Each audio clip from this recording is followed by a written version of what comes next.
Hello, and welcome to Famicast 108, your Famicast for the latter part of August 2017. I'm your host, Danny Bivens, and today I'm joined by James Charlton. Hey, let's switch it up. It's something I'm trying out. Yeah, okay. Well, might want to take it back to the drawing board there, pal. And also joined by Ty Sugart. Hey, what's good? Let's not switch it up. You know, actually, when I was introducing Ty, I almost said, and Tyrus Delaney, but no. Mr. Tyrus Delaney there. Oh, new guy and stuff. Well, Mr. Tyrus Delaney can't make it, but his brother Cyrus is actually here. Cyrus, how you doing? I'm good. I'm not as good as Tyrus, but who could be? I thought you were going to say Tyrone Delaney. I'm not that creative. Come on. And today we have a very special guest. He's one of our patrons and actually a friend of mine. His name is Joel, and he's joining us here for the first time, his podcast debut worldwide. So, Joel, how you doing? I am well. Thanks for having me. It's nice that your friend is paying you instead of the other way around. You usually pay to get friends, don't you? At the very least, we should pay people to get on this show, but this is a nice twist. Yes. I mean, I'd personally spend $50 not to spend time with Danny, but, that's just me.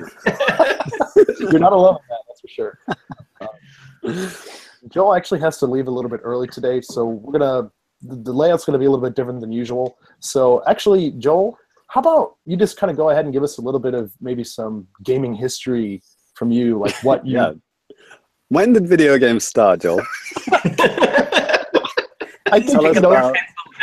Tell us about the Magnavox Odyssey. How did you develop that? I mean, you could talk about that, or you could talk about games that you played in your childhood leading up to now. Well, I really like this game it's in real life, called Ping Pong, and I thought, what if this was on TV? Well, that's a fair start. Okay, so yeah, let's see. So when I was a wee lad, I desperately wanted a Super Nintendo. Mm-hmm. So that's where, I joined the gaming world. I wanted one so badly, I would have dreams that I had one, like on my shelf, and in the morning I'd wake up like, is it there? Oh, no, I don't have one.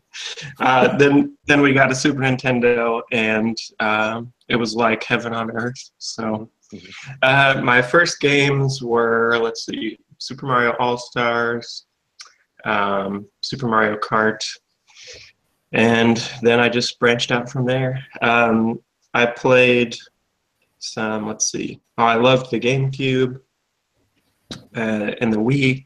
I didn't get into the Wii U, but I am back with the Switch full force. So yeah. Joel, did you have an N64?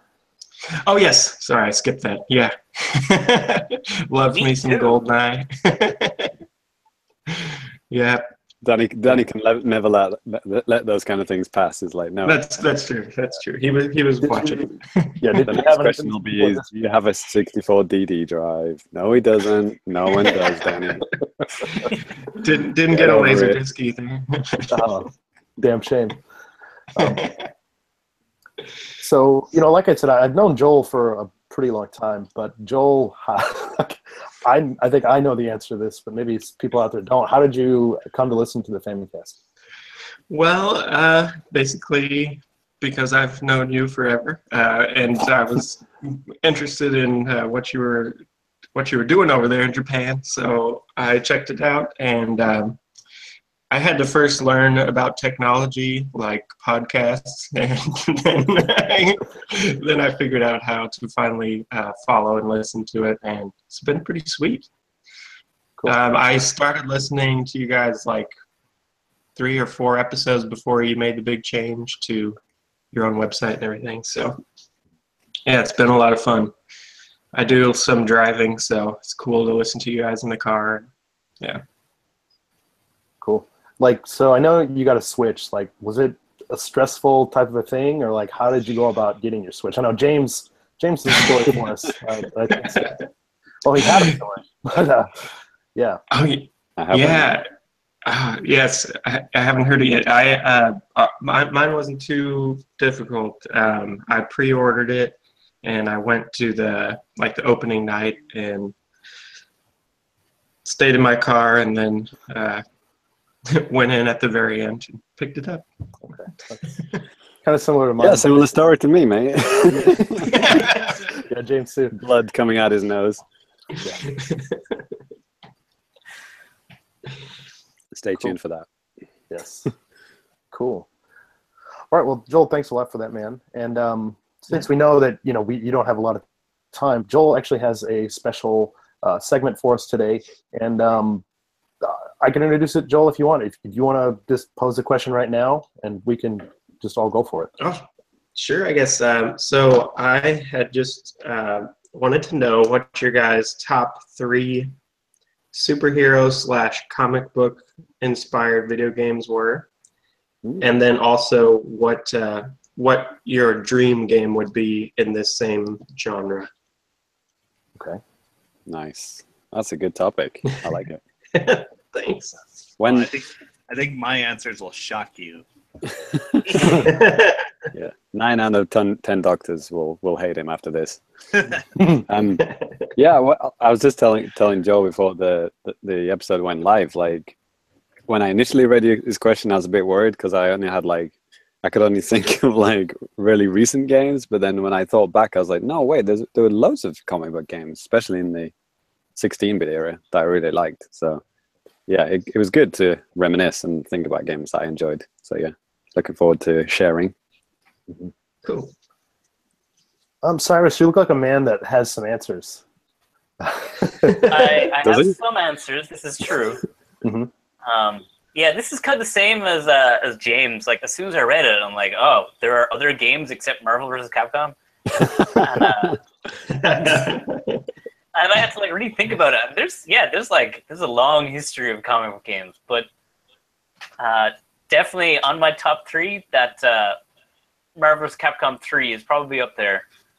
I like 2, but 3 is a good one. And what else would be on my list? Maybe Turok. Turok's pretty good comic to game conversion. Right. Oh, right. Yeah. Didn't even know that was a comic. Yeah, I knew somebody was going to say that. Yeah. Of course, Turok is a comic book. It goes back to the 70s or something. Whoa. Yeah, it's fairly old school. And of course, I'm talking about the Xbox version of Turok. Reboot ever. Not the Nintendo 64 one? No, the N64 one is definitely the one I'm talking about. And that they did that re-release recently on PC, where it's pretty and stuff. Yeah. But that I never really had an N64, but I would still go over to my friend's house just to shoot some dinosaurs with bows and arrows, because that game was so pretty when it came out. It was amazing. Don't you mean shoot at fog, where you hope dinosaurs were somewhere inside? Or robots, if you have the German version. Right. That's true. Oh man. My number 3 slot, though, this was tricky because I had a lot to put down, but I love me some Hulk Ultimate Destruction. That's a quality game. Oh yeah. Is that GameCube? It was GameCube and PS2 and Xbox. It kind of hit all of them. Yeah, I heard really good things about that. It's a really good game. It's just it's just nonsense fun. There's no it's hey, you're Hulk, blow stuff up. You want to use cars as boxing gloves? Why not? Pick up the bus, use it as a baseball bat. It's it's rockin' fun. So I think those are my 3. Is it like an open world kind of thing? Yeah, it's a big open world sandbox thing where it's even Grand Theft Auto style. Once you start blowing stuff up, you get a star rating, and bigger guys start coming after you. You can steal cars, things like that. Yeah, you can. You can jump on cars and use them as roller skates. I was just imagining Hulk opening the door, punching the driver, and throwing him out, and then getting in. No, boy, you gotta play some Ultimate Destruction. They don't mess around when it comes to how bonkers this game is. Just Hulk hunched over in this tiny little car, Yeah, like Link in Mario Kart, just But it doesn't have that. Yeah, other sorry. Honorable mentions: Scott Pilgrim and Batman: Arkham Asylum. So were those ranked in order of ones you like, or just random? No, they were kind of just shotgunned at my list. So I've already forgotten the whole list, by the way. Ultimate Marvel 3, Hulk Ultimate Destruction, and Turok. Probably Ultimate Marvel is my best one. Okay. Yeah, I could never get into Turok. I mean, weirdly, I never got Turok 1, and then I bought Turok 2. Because it just looks so unbelievably good. I guess I just wanted to have something that used the expansion pack. Did you buy the expansion pack like standalone like I did? I think I came with Donkey Kong 64, another top-notch N64 game. Yeah. Yikes. But yeah, good times. Cerebral Ball, was that in the first one? No, it's only the second one. Well, it starts in the second one. It might have been in that Turok Rage Wars, that multiplayer one. Is that based on comic books? The multiplayer deathmatch comic book? I don't know, maybe. Okay. You had to buy 4 different issues of the same comic just to... That was an era when like multiplayer only FPSs were like people were just saying that would never catch on and never be a thing, which is funny to think about now. Yeah. Not that funny, I think. Okay, who's Ty? Yes, please. All right. Well, I'm just gonna say, but besides Marvel versus Capcom, I got some interesting games here. Let me find my list. Okay. Have you ever played Spawn in the Demon's Hand? This was, very few people have, but it was made by Capcom, and it was an arcade and Dreamcast game. Is it based on the Hollywood movie? No, it's I'm not sure how to describe it. Kind of like a multiplayer deathmatch kind of thing. Maybe it's like never catch on. Maybe it's like it's third person. Maybe it's almost more like Power Stone, except you die and respawn constantly. And respawn. And it has a shit ton of characters. And I believe you could like network multiple machines. Yet I've never ever seen this arcade game. If I would like literally like buy the board for this if I saw it in the shop. So I may yet do that.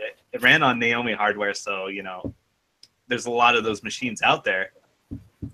But it's fun. It's good. It's really silly. So yeah, I'm looking at footage of it here. I've never heard of this game. What year would this be? 2000. Yeah, I was gonna say 2000 without looking. Right. And that went around in the States, in American arcades? I don't know. I assume so. Well, like I said, where did you play it? You only played it when you came here? No, I played it on Dreamcast. Oh, okay.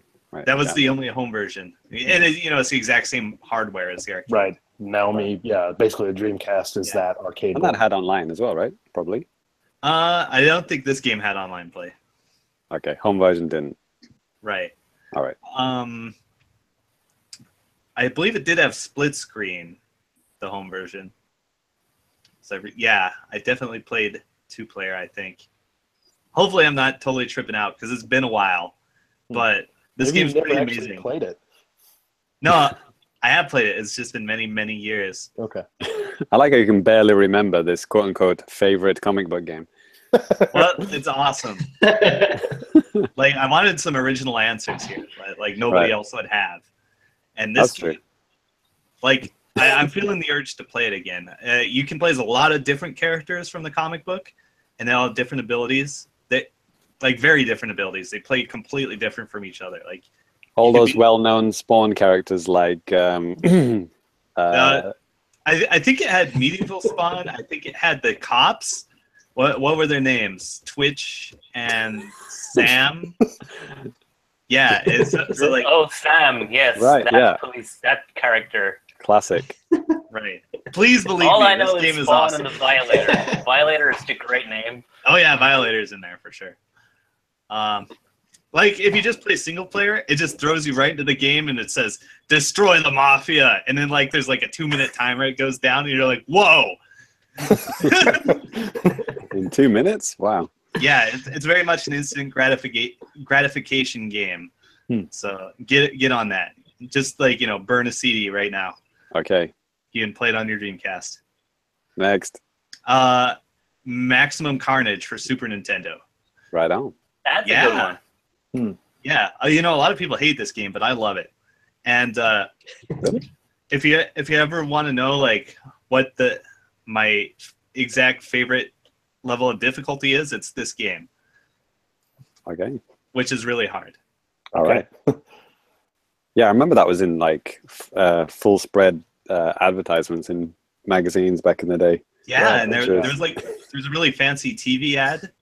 I just when Susie said the name, it just immediately took me back to like I was reading the magazine like near my parents, and my dad just kind of like leaned over my shoulder and he was like, "What is that? Like, why is there a game called Maximum Carnage?" Like, it's like such a not a good title to show your dad, you know.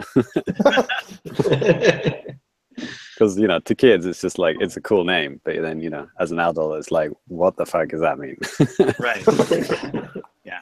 Well, it was like a whole storyline that went on in Spider-Man in the 90s, and the game itself, it used a lot of panels right from the comic book for the in-between level story scenes. Oh, cool. Yeah. So that's fun. But you know, the main game you just play it's like a beat 'em up kind of game, like you know, like Final Fight or whatever. But you have a lot of fancy Spider-Man moves. There's like a million little assist characters you can use. Mm-hmm. You find the icon for them, and then it stocks a couple, and you can summon them to help you. And they'll just come in like do a move, like shoot everyone or whatever, and hop out. So there's a lot of, you know, there's a lot of comic book fan service going on there. Nice. I'll tell my dad about it. Yeah. Good call. Oh, one more game? Mm-hmm. Okay, so I said I wouldn't just name drop Marvel vs. Capcom. I'm going to tell you to play Marvel Superheroes War of the Gems. This is the side-scroller one, is it? No. Oh. No, it was the second fighting game that Capcom put out. Oh, yeah. Yeah. So it's one-on-one, and, you know, it's just got, like, the core Marvel superheroes and, like, some weirdos. Like what? Like what kind of weirdos? Like Shumagarath, Blackheart. Yeah, they were in there. I guess Psylocke was in there for some reason. You know, it's cheaper to recycle a game from, you know, X-Men, Children of the Atom, which was the game they did right before that. But it's really good. It's fun to play. There is a gem system, so you can get your hands on gems, and they'll give you like a buff in game when you use them. And looks like that might be a thing in Marvel vs. Capcom Infinite. I mean, the system's not going to be exactly the same, but you know, going back to the roots. Yeah, thematically, it's very cool. Yeah, I always liked with those games how they started with X-Men, just X-Men, then they went to like Marvel Heroes, and then they went to like Street Fighter versus X-Men, and then like it was like the cast just slowly expanded to different groups as they recycled more and more sprites. Right. I just now remembered X-Men Mutant Apocalypse, and I kind of want to throw that out there. It's basically, you know, Mega Man X with X-Men instead. Get it? Mega Man X-Men. I'd play that. Yeah. There's your next Capcom crossover game. They could just call it Mega Man X-Men Mega. Just like... Stop. No. Mega Man in a fighting game never happened. Yeah, absolutely not. So I guess for me, I got some kind of more boring type of answers. This one of them was already name dropped by Cyrus. One that I really liked. I really loved Batman: Arkham Asylum on 360 and PS3.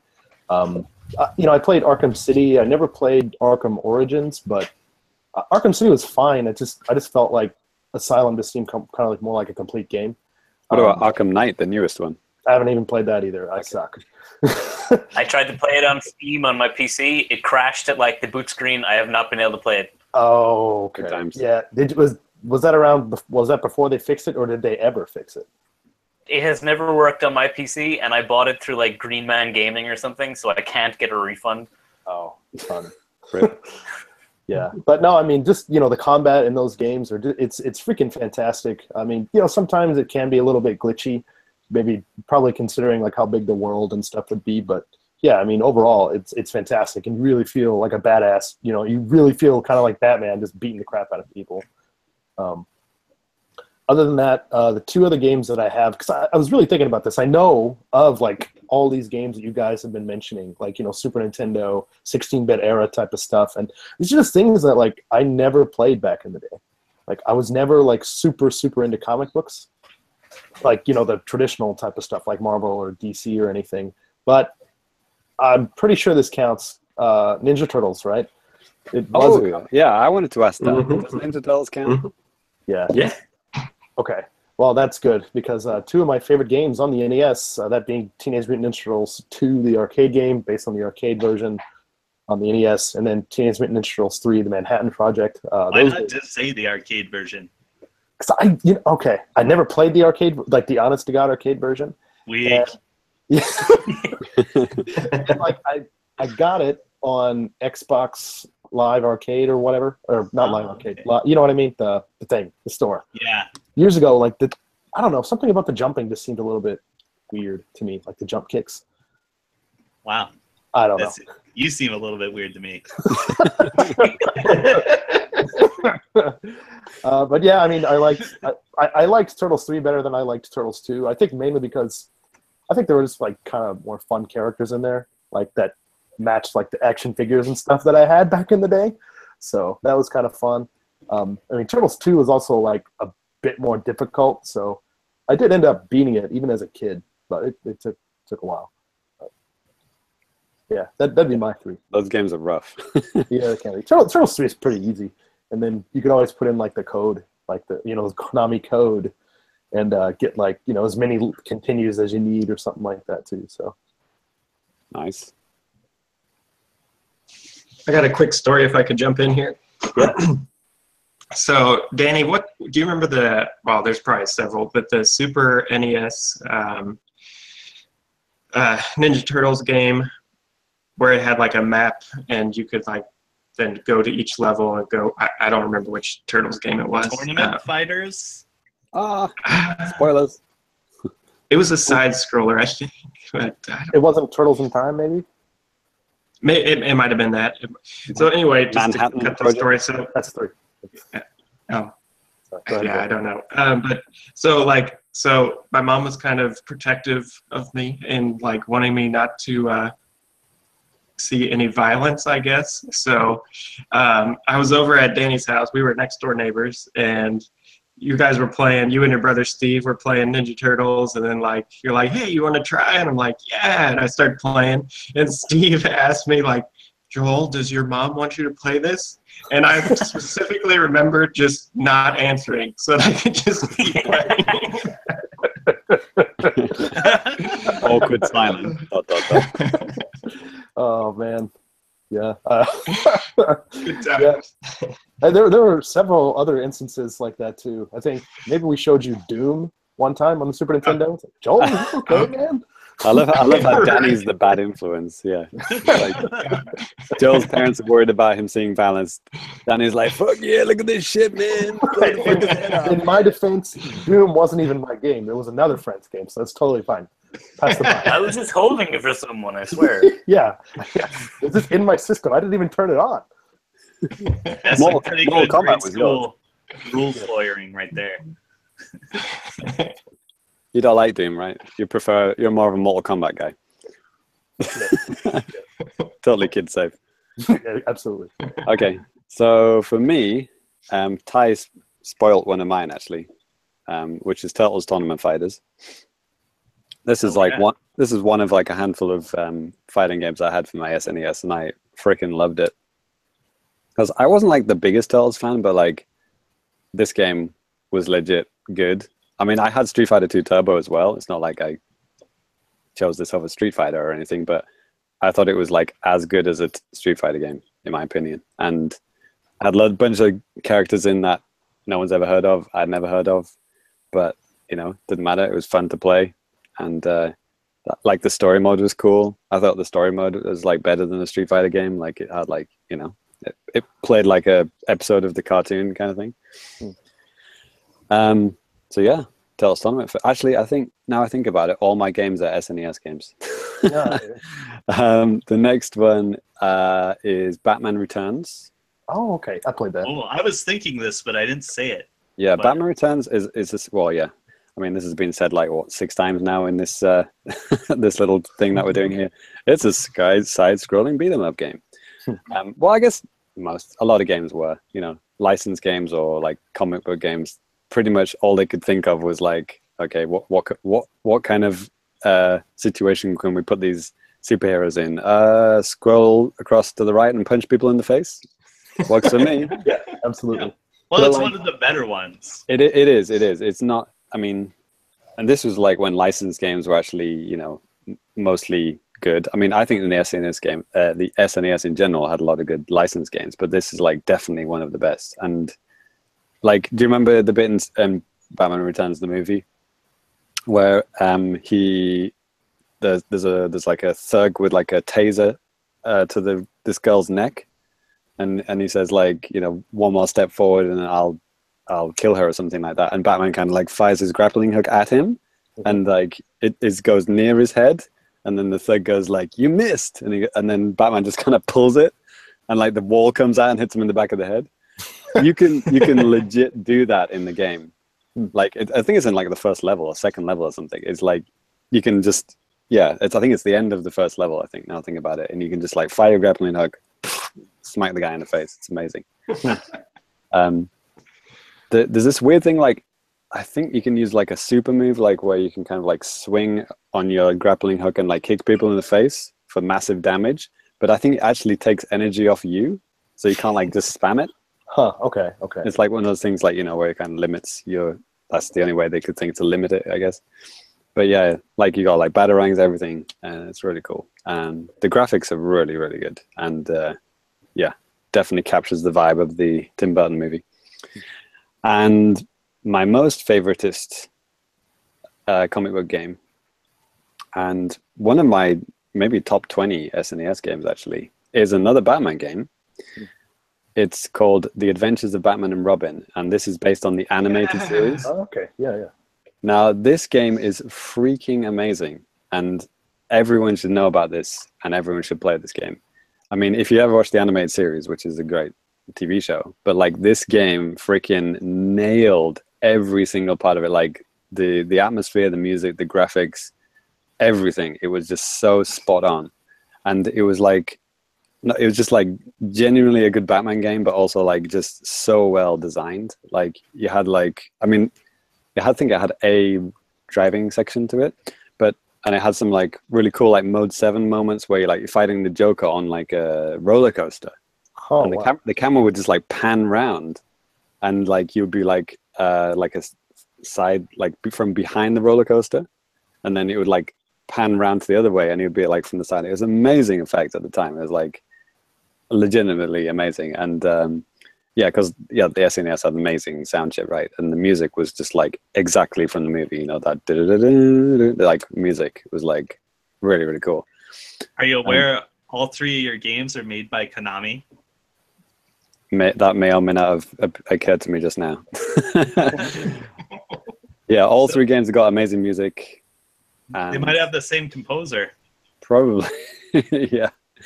But yeah, I think like TROLLS Tournament Fighters and Batman Returns definitely have a similar vibe, like similar art style, I guess. Like, you know, kind of like chunky, you know, outlines and like comic book style. But like Adventures of Batman and Robin was like really comic book, like literal like comic book panel looking people, you know, like dark flat shaded characters and stuff, like really amazing.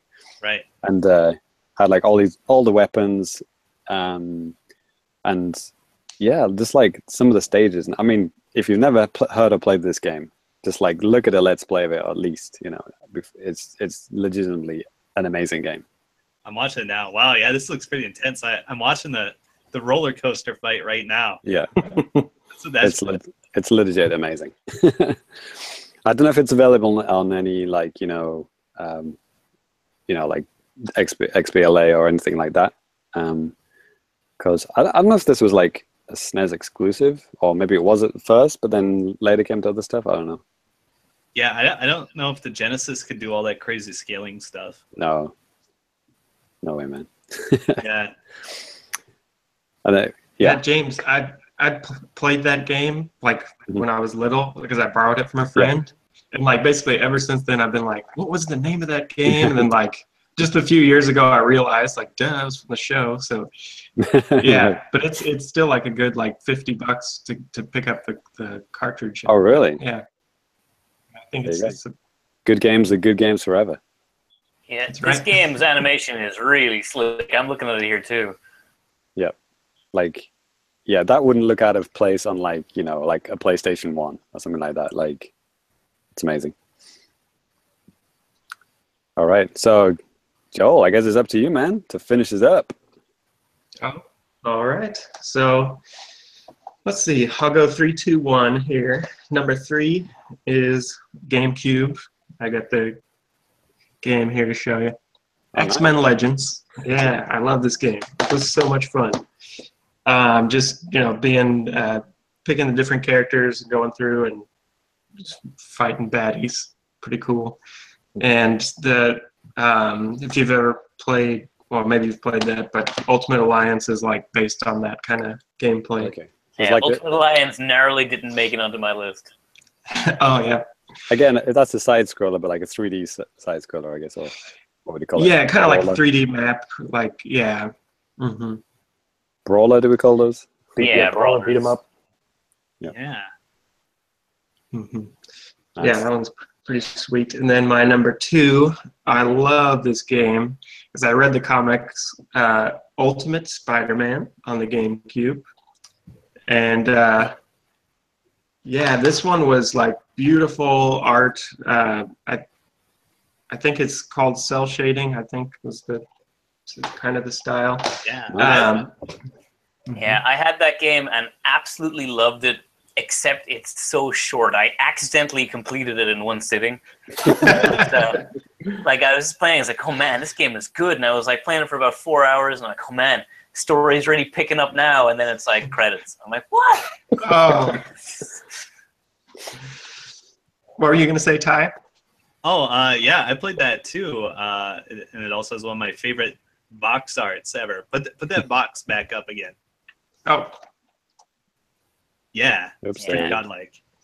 And like I used to read Ultimate Spider-Man a lot, and this game was like, it was a big event in the comics because it was like, it was a canonical story that you had to play the game to get that part of the story in the comic. Oh wow. And they eventually retconned the shit out of it, but it was still cool at the time.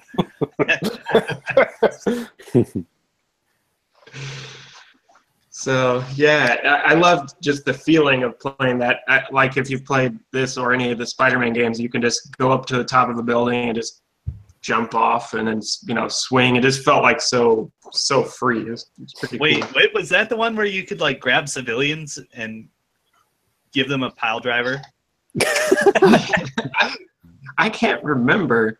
I I think remember that was what Spider-Man 2 or 3. I don't think Ultimate had that. I remember one of my friends called me. It's like, Ty, I just picked up a dude and then I did a pile driver off the Empire State Building.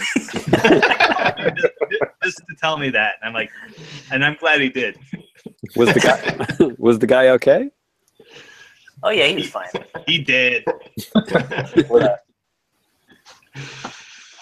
And then my number 1 is a Super Nintendo game. I don't know if you can see the title, but it's Spider-Man. Revenge. Yeah, Arcade's Revenge. That's amazing because most people hate that game. It is hard, and I've never beat it. Every now and then I go back and try to beat it. I'll let you know if I do.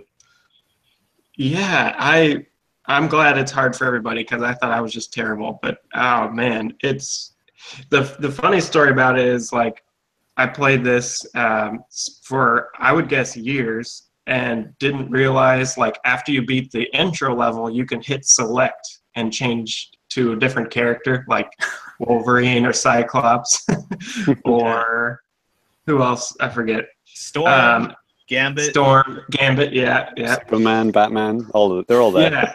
Yeah. So it was just like this utter revelation when I saw at the bottom of the screen you can hit select, and then I was like, oh my gosh, this is awesome, because I would play the intro of Spider-Man and then just like levels 1 and 2 of Spider-Man. That's as far as I've made it with him. But then you can play as these other characters too. It's amazing and very hard. And all the levels are totally different. Completely different. Like Storm has a water level, and it's kind of scary and claustrophobic because it's constantly trying to make you drown. Yeah, I avoided playing that one just because I hated hearing her die. She died every time I played, so it was too hard. And then let's see, Wolverine goes to the circus. I would watch that movie. Gambit gets crushed by like a giant spiky ball over and over. Just on his day off, just goes to the circus. Yes. Right. And Cyclops is playing Minecraft apparently. Yeah. The music in that level is crazy amazing. Yes. You got to hear the soundtrack of this game. It's uniquely mind-blowing. It's so great. So for game, Joel, you also asked us like what games we'd like to see in this genre. Oh, yeah. And, like we still haven't had like a good Superman game. Well, Danny might talk for 40 minutes about Superman 64. It's coming up. But and wasn't the one like, or did it get cancelled? That was like a 360 PS3 era. Yeah, that was Superman game? it was supposed to be made by the Arkham Asylum team, and they canned it. I was looking forward to that. That might be an Unseen 64 episode, right? I think. Yeah, I think it is. Yeah. So I would like to see like a genuinely good Superman game because I don't think we've ever had one, and that's weird to me. That's weird because somebody's nailed Batman, so somebody needs to nail Superman. Come on. Yeah, that would be awesome.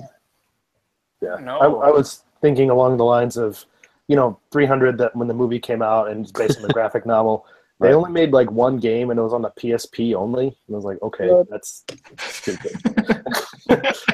But I mean, The console that can really bring a game like that to life. Oh yeah, perfect. So it's like I kind of wish they would have done some kind of console version, but it's probably nobody cares now. But I think that'd be kind of neat to have some kind of brawler based on that. Maybe like Batman-like, but instead of hand to hand, it's weapon based. That'd be pretty cool. Would everyone be always naked and oiled up? It would depend if it's based on the movie or based on the comic book. Based on the comic book, you have full frontal male nudity, kind of like the Conan game. We'll take your word for that. Yes. Would you need a schlong slider for your make a character section? I wouldn't mind if we set the max the whole time. So Tripping up all the time. this happens. Problems. Tell me about it. So a game, I don't want this specific thing, but I've always wanted to see a game that really nails like the Sin City art style as a game. Like I don't particularly care about seeing Sin City as a game particularly, but if you've seen the movie, it's got that really striking black and white with occasional color. Have you heard of a game called Mad World? Yeah. That was what I was going to bring up. And Mad World, while it tried really hard, that game just does not look nice. I go into seizures every time I see that thing playing. Well, they didn't even have it like in progressive scan mode. Like it was pretty. It was kind of lame. Yeah, they tried, and I give them props for it, but it's a really nasty looking game a lot of the time. Okay. Ty? Yeah, I got one. All right, hear me out. There has never been a She-Hulk game. There should be, and it should be half beat 'em up and half Ace Attorney. That would be the best. Instead of investigation scenes, it would be just like a brawler.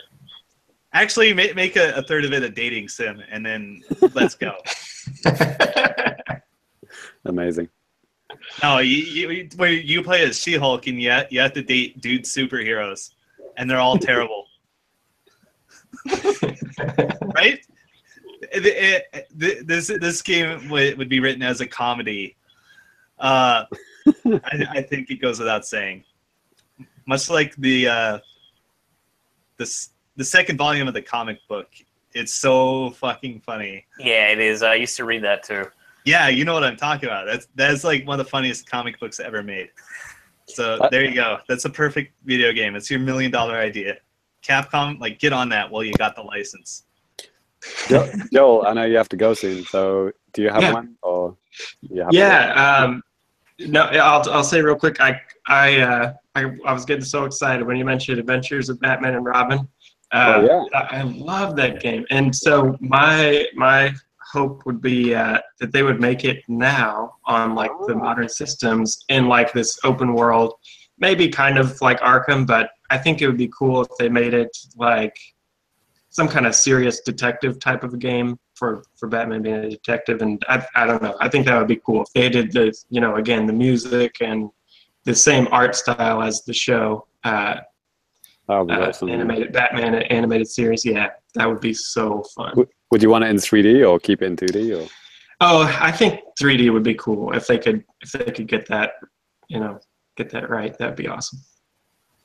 Absolutely, I'd play that. Cool. Awesome. Yeah. Well, Joel, if cool. if you got to go, we totally get it, man. But so Joel, just thought to remind you, because you're a patron, you can actually watch this live. So you could just like put it on your iPod or iPhone or whatever, and then stick it in your car and watch it while driving. Oh, nice. Now, can the perks for being a patron, they're never ending. I just need you to explain one thing to me. What's an iPod? Oh, Is that? Can I plug that into my N64? Cool. Thank you guys for having me on. It's been really fun. And Cyrus, I just got your email with the art. It looks awesome. That's exactly what I was thinking. Okay, cool. I'll get working on that as soon as I can. Yeah, that's cool. Well, Cool. Joel, again, dude, thanks for coming on. We appreciate you as a patron, and I appreciate you as a friend and a person as well. And no, thanks for coming on. And you don't have to reciprocate that to Danny, by the way. Just you don't. Just leave it. Just leave it like that. Yeah, Danny, it's well, it's been good talking with all you guys. No, just kidding. Good save. Good save. All right, I gotta go. Sorry, but thanks again, guys. Thanks, Joel. Take it easy. Later. Man. Peace. Bye. Bye. Okie doke. Awesome.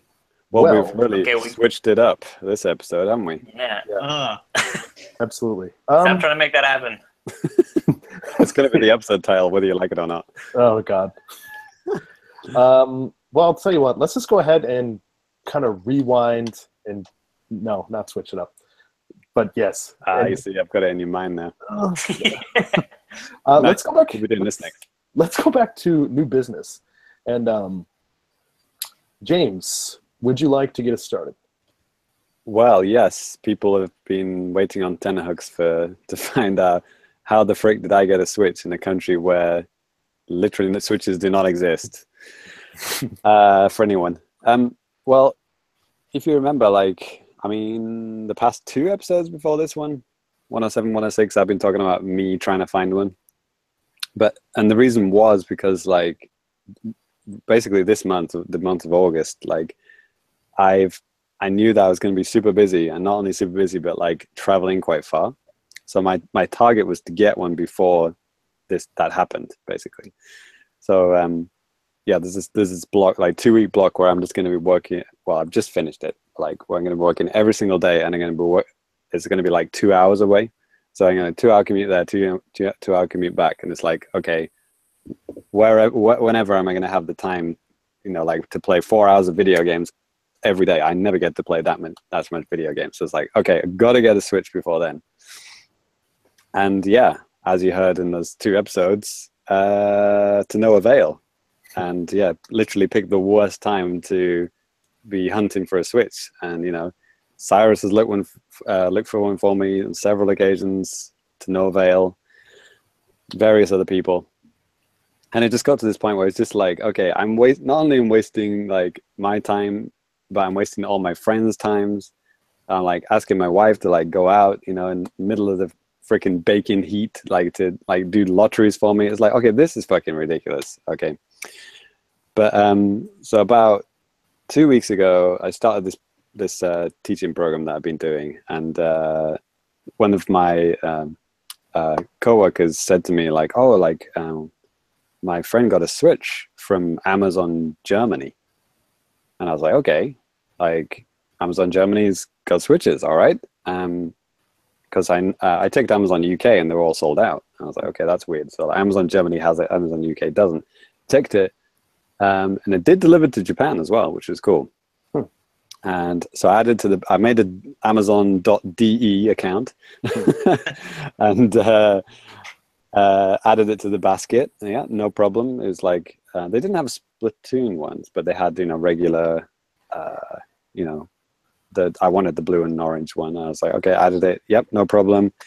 And then added to the basket, and then it's like, boom, tax. And then it was like, boom, this Germany has this weird thing.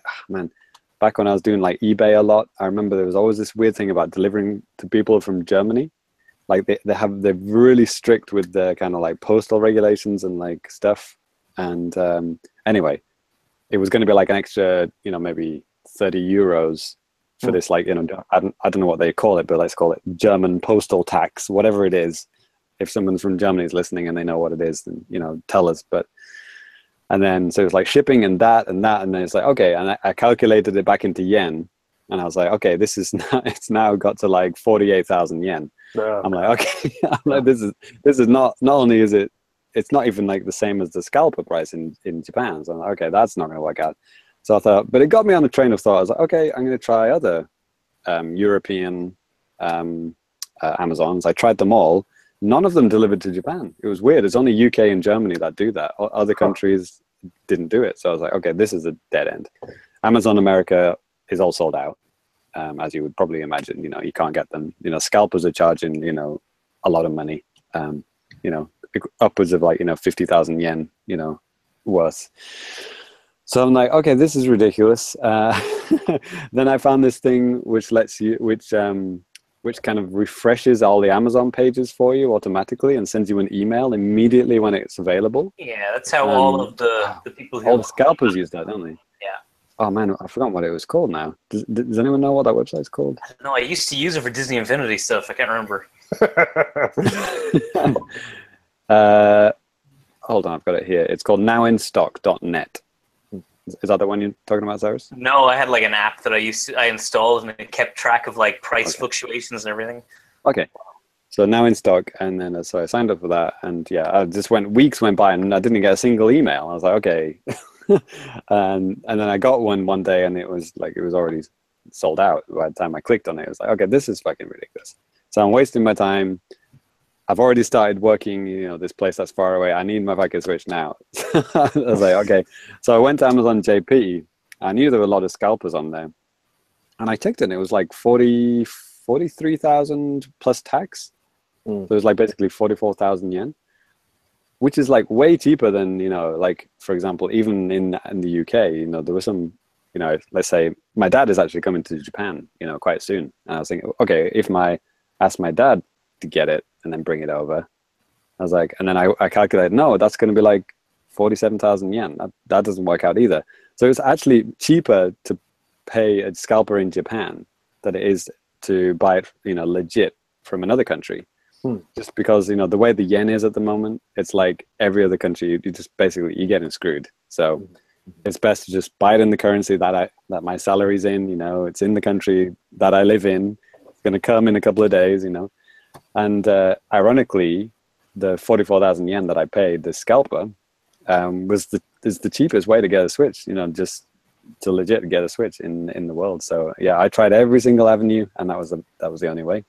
I mean, even if you go to Book Off, the big secondhand chain of stores that's here, like Switches are like 50,000 yen just off the shelf there. Was it you or Ty who just I think it was Ty that said that. Yeah. I was shopping the other day. That just tweeted that out. That's ridiculous. Yeah, well, that actually made me feel better because, like, when I just kind of just quickly glanced at your tweet, I thought you were saying I just saw 50 tweets. Sorry, I just saw 50 Switches in Book Off, And then I reread it. I was like, oh, okay, 50 man for, sorry, 5 man or whatever. It was 50,000 yen. I was like, okay, that makes me feel better. So, yeah, and there's also the fact that, you know, like Splatoon 2's out, Monster Hunter's on the way. This situation is not going to get better. It really isn't going to get better. And also, like I've said in the past, you know, I'd saved up more money than I needed to buy a Switch by now. I've gone past my target. You know, I had, you know, easily had enough money to pay that. So it was no problem. So yeah, Amazon JP found the cheapest scalper, 43,000 and change, and yeah, delivered to my house 2 days later. Boom. I already had. No, I just realized the box is right in front of my face. There it is. And the weird thing is, when I opened it, there was a Toys R Us security tag inside it. So this is actually somebody bought this from Toys R Us. So, and that must mean they got it in like in a raffle, because it's the only way Toys R Us sells them. So yeah, if you add up all the sweat and like time that I've, you know, gone to like lotteries and stuff, you know, wasting my time, I'd rather just pay 10,000 yen extra to you get some other guy to do that.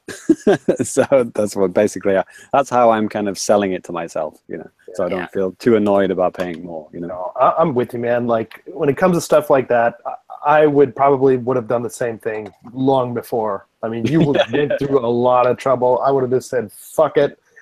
just no one can say, oh, I didn't try, you know what I mean? No, fuck, hell no. And like I know I'm always saying that I live out in the countryside, but that recent trip I was on that I missed the last Famicast and the Champion Edition thing, like I went to some really middle of nowhere, like literally in the middle of a chain of islands in the Japanese sea. Yeah. Of like game stores, and they are sold out, and they were laughing at me for even asking about this.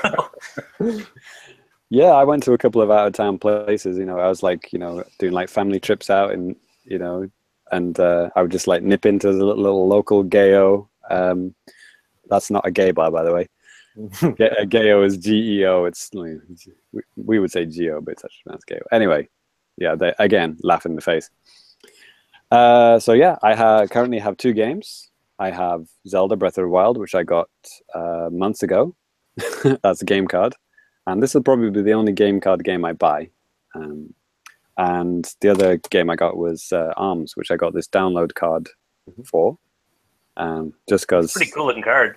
Yeah, I mean, when I tell people about these kind of cards that exist in Japan, I mean, I think we talked about it with MBZ last episode, actually, when you guys went on, but like how these don't exist in any other country, and also like why would they, you know what I mean? Like why would you need download cards when you can just download it from the eShop? Because there's no change in price. These are exactly the same price as it is on the eShop. But the thing is, you can pay for these with cash, and you know I've been saving up cash from like various jobs that I've been doing, so you know it was nice to just, you know, plunk down the cash and buy it. And also you get a cool card. So you can kind of like keep, I mean, ideally from now on, I'd like to have just a collection of download cards, you know, on my quote unquote shelf, you know, but you know, it uses a lot less space up than the shelf, right? You can just have them, you know, pinned on your Coke board or whatever, right? No. It's like, I mean, if you look behind me, if you're watching the video version, you could see the same thing. I mean, the artwork's gotten a lot nicer. I mean, this is over here. This is Splatoon from the Wii U, and it's just a picture of the box art on like a white background. Yeah, that's a bit lazy. But I think the card was actually quite nice. I'd have to like take it down, but yeah, the cards have always looked nice, and now they're actually making the outer part of these little card holders look nice too. So yeah, the Splatoon 2 one is nice. You got the Japanese Splatoon 2? Yes. Okay. Yep. So yeah, those are my 2 games. So the reason I got ARMS instead of like Mario Kart or whatever is because, you know, I'm dead against getting Mario Kart because I have it on Wii U, and they gave me no discount or coupon for, you know, owning it on Wii U. So fuck them. I mean, until they do that, I'm not going to get it. I still got my Wii U plugged in. You know, I was watching Netflix on it last night. Defenders.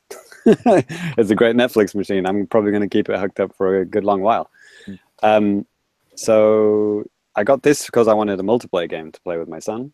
Cool. It's a nice, you know, like active game. You know, he can do the motion control. I use my Pro, And yeah, I think I really like ARMS. I mean, Danny, you've talked about ARMS. I haven't played much of it. I'm looking forward to playing with Danny online sometime. Maybe you can show me the ropes, because I've only done like single player, like on easy so far, just to like learn the ropes and stuff. Yeah, dude, I'd suggest just jumping into the what is it called, the party matches or whatever.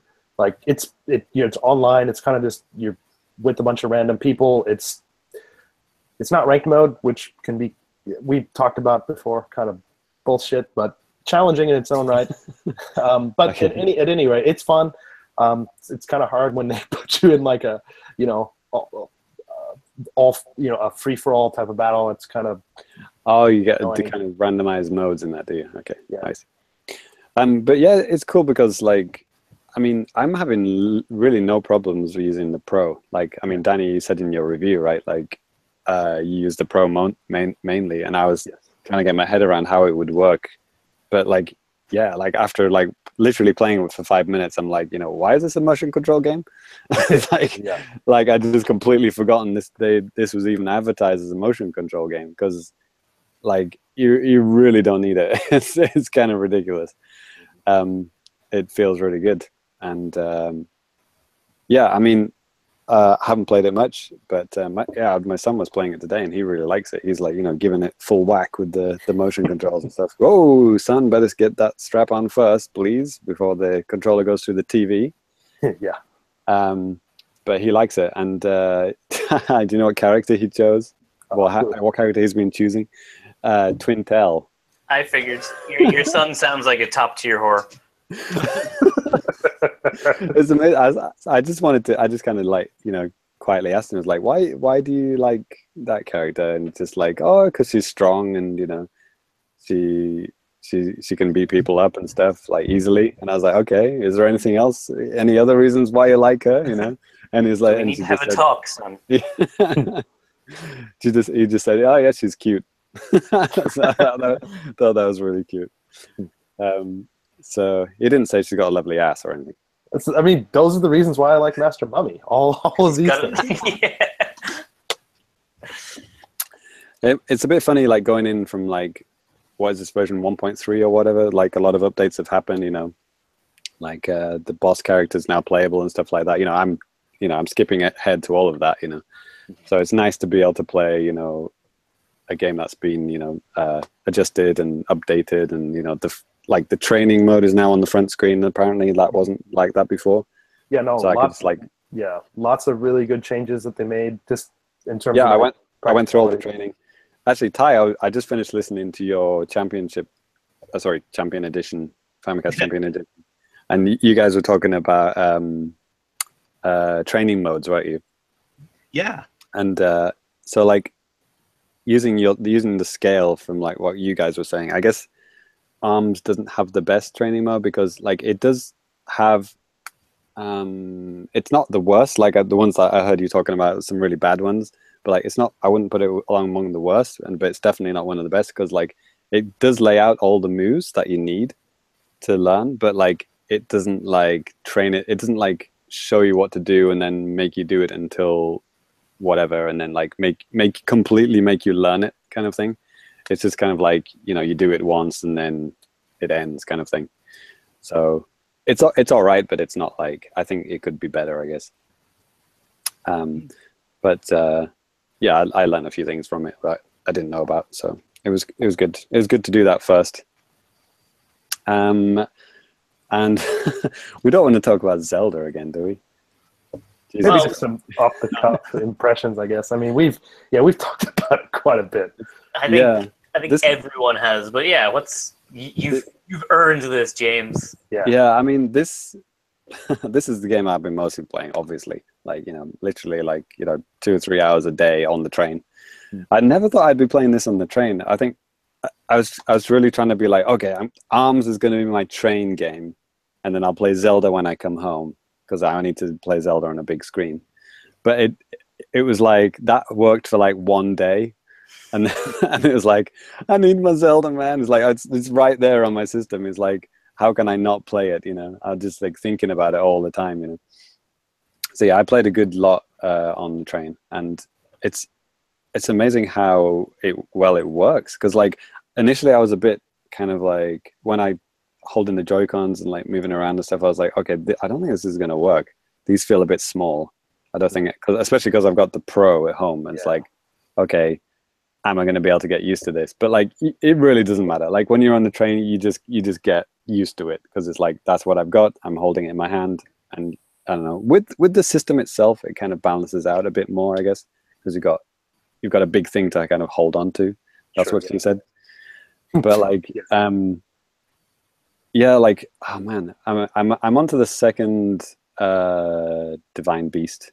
Okay. That's about where I am. I'm kind of mainlining it in a way, but like I am allowing myself to, like, you know, get distracted if I see something, you know, cool out in the distance.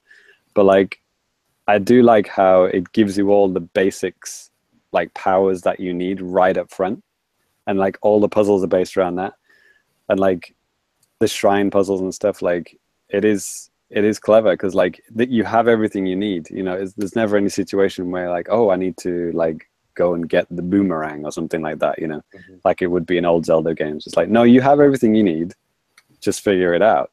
And you know, some of them, you know, you can be stuck there for like, you know, 10 minutes thinking about like what the hell you're supposed to be doing, and then other times you walk in and you'll boom, you know exactly what to do, and you'll be done within literally less than 60 seconds. It's amazing. Like when I just did is, it's like float straight through this gate, boom, done, end.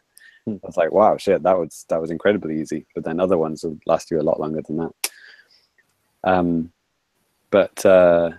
Yeah, this game, I mean, looks like amazing. Like the atmosphere is just incredible. I think that's why it's nice to explore, because it's just like everywhere looks different. You know, you don't ever feel like you're repeating the same area.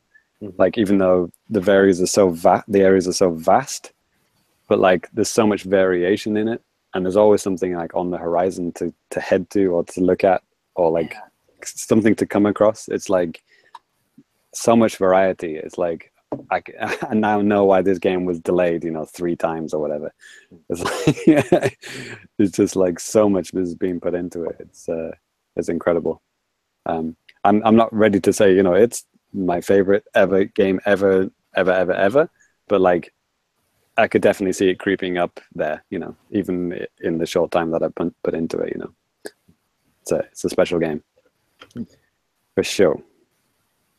So Did you pick up the DLC or anything, or just have the game? Oh, well, do I need to until I've beaten the game? My recommendation is not to get it till you finish, but just curious if you did get it or not. Oh yeah, absolutely. Once I'm done with the main game, that is my aim. Absolutely.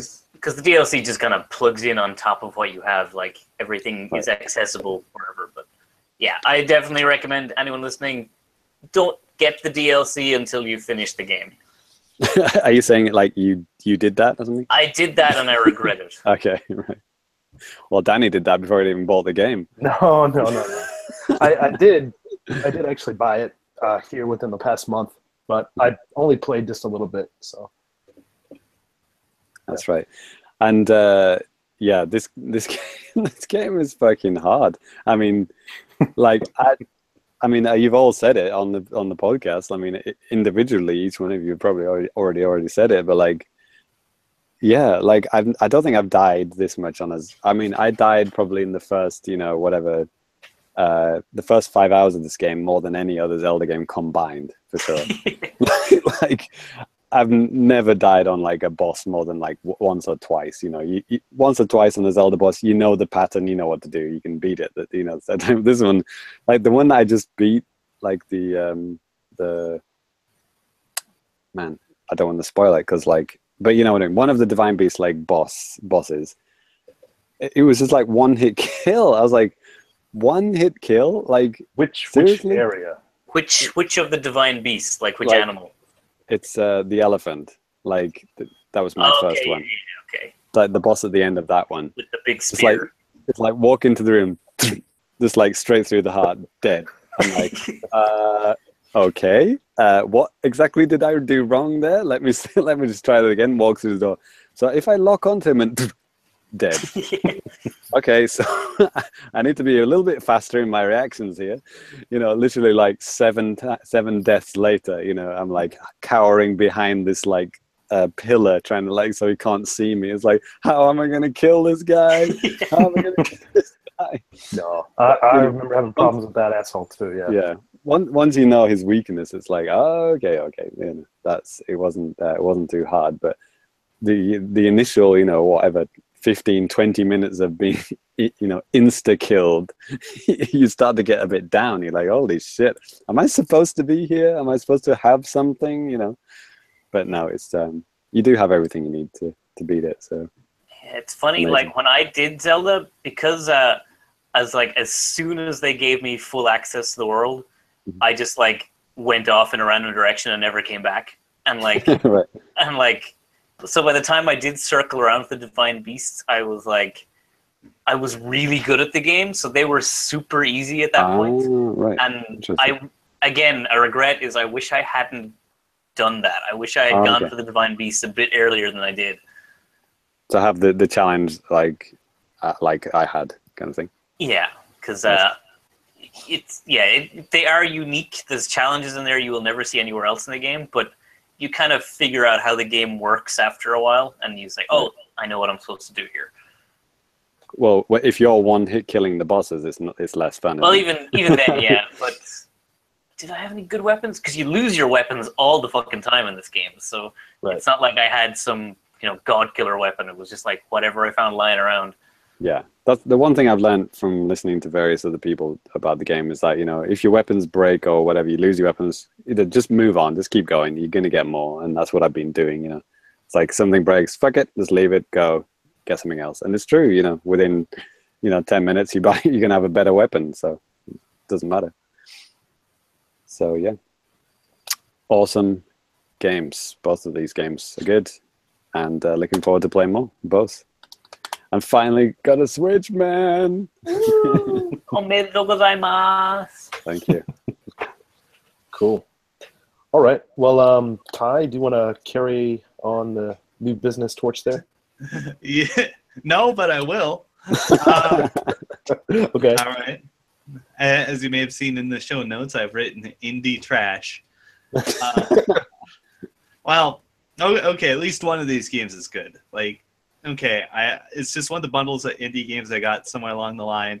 I checked, and these all came out on Wii U, I believe. Okay. Yeah. All right. First, a lot of garbage came out on Wii U, so that's probably true. Yeah, which surprised me. I thought like nothing came out on Wii U. Well, that's true. That's simultaneously true. Nothing Okay. came out, yet everything came out. All right. So this game has the most unappealing title I've ever heard. All right. Tell me your reaction to this title. Stealth Inc. 2, a game of clones. I talked about this on the podcast. I don't remember. I called it Meat Boy meets Metal Gear. Yeah. Yeah. So, I mean, the game is not bad, but it tries to look bad, I think. Right? These dudes look barely different from Minions. And yeah, I guess so. Dressed up like, Sam Fisher or whatever. Yeah. But yeah, it's an amusing little Meat Boy-esque game. I think I got it for £2 on the Wii U eShop. Yep. Yeah, this is some real poverty here. So my impression of the game ends up being pretty neutral. It has a decent humor element to it. I suppose. All right. Here's another game, Nova 111. Does this sound familiar? No, I don't know. It's not Nova 111. Like it's like the 111th in that series. It might be. It's kind of a little puzzle adventure kind of thing. It's like you move in this tile-based thing, but there's also stuff that happens in real time and whatever. I didn't like it. Nova 111? Yeah. Okay. But it's a game that exists. Maybe I'll give it another try later. All right, now here's another game, The Swindle. I bet you've heard of this one. Yeah, I've heard of that one. Yeah. That's definitely on the Wii U. Yeah, and I actually like this. This is it's sort of roguelike. It's 2D. You burglarize homes. Cool. I like it. Tell me more. The art style and the music is really great.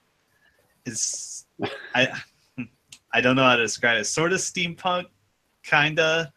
Yeah. Um, A little bit like SteamWorld Heist, actually. yeah. Oh, so it's not a VR game, like a trainer.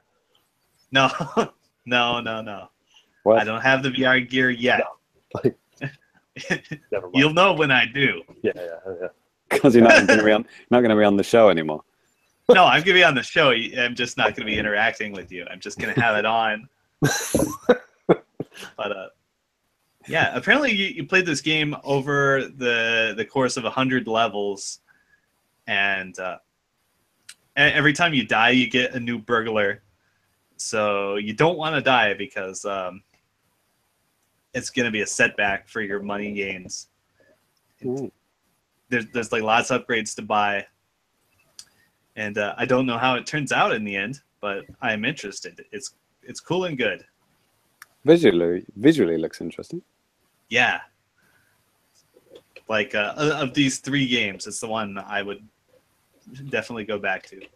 Right on. I mean, realistically, I've been playing like dozens of hours of Crypt of the Necrodancer, but that game isn't out on Nintendo, so I don't know what to tell you. So yeah, that's my serious business. Okay. Okay. Well, Cyrus, do you mind if I go next, or do you want to go next? Go for it. I'm used to being last. Don't worry about me. Okay, fine then. I'm not bitter. You're bitter. Well, to keep that bitter train rolling, I'll go ahead and go next. This probably won't take long. You know, I was also gone for the last episode, as you are well aware. I was in America for some work stuff. All right, don't go on about it. Okay. But, you know, while I was away, Dragon Quest XI came out, and I had ordered it for 3DS, and it came to my house. I only got to play it for about, like, 10 minutes. So, yeah, I haven't even hit the first save point.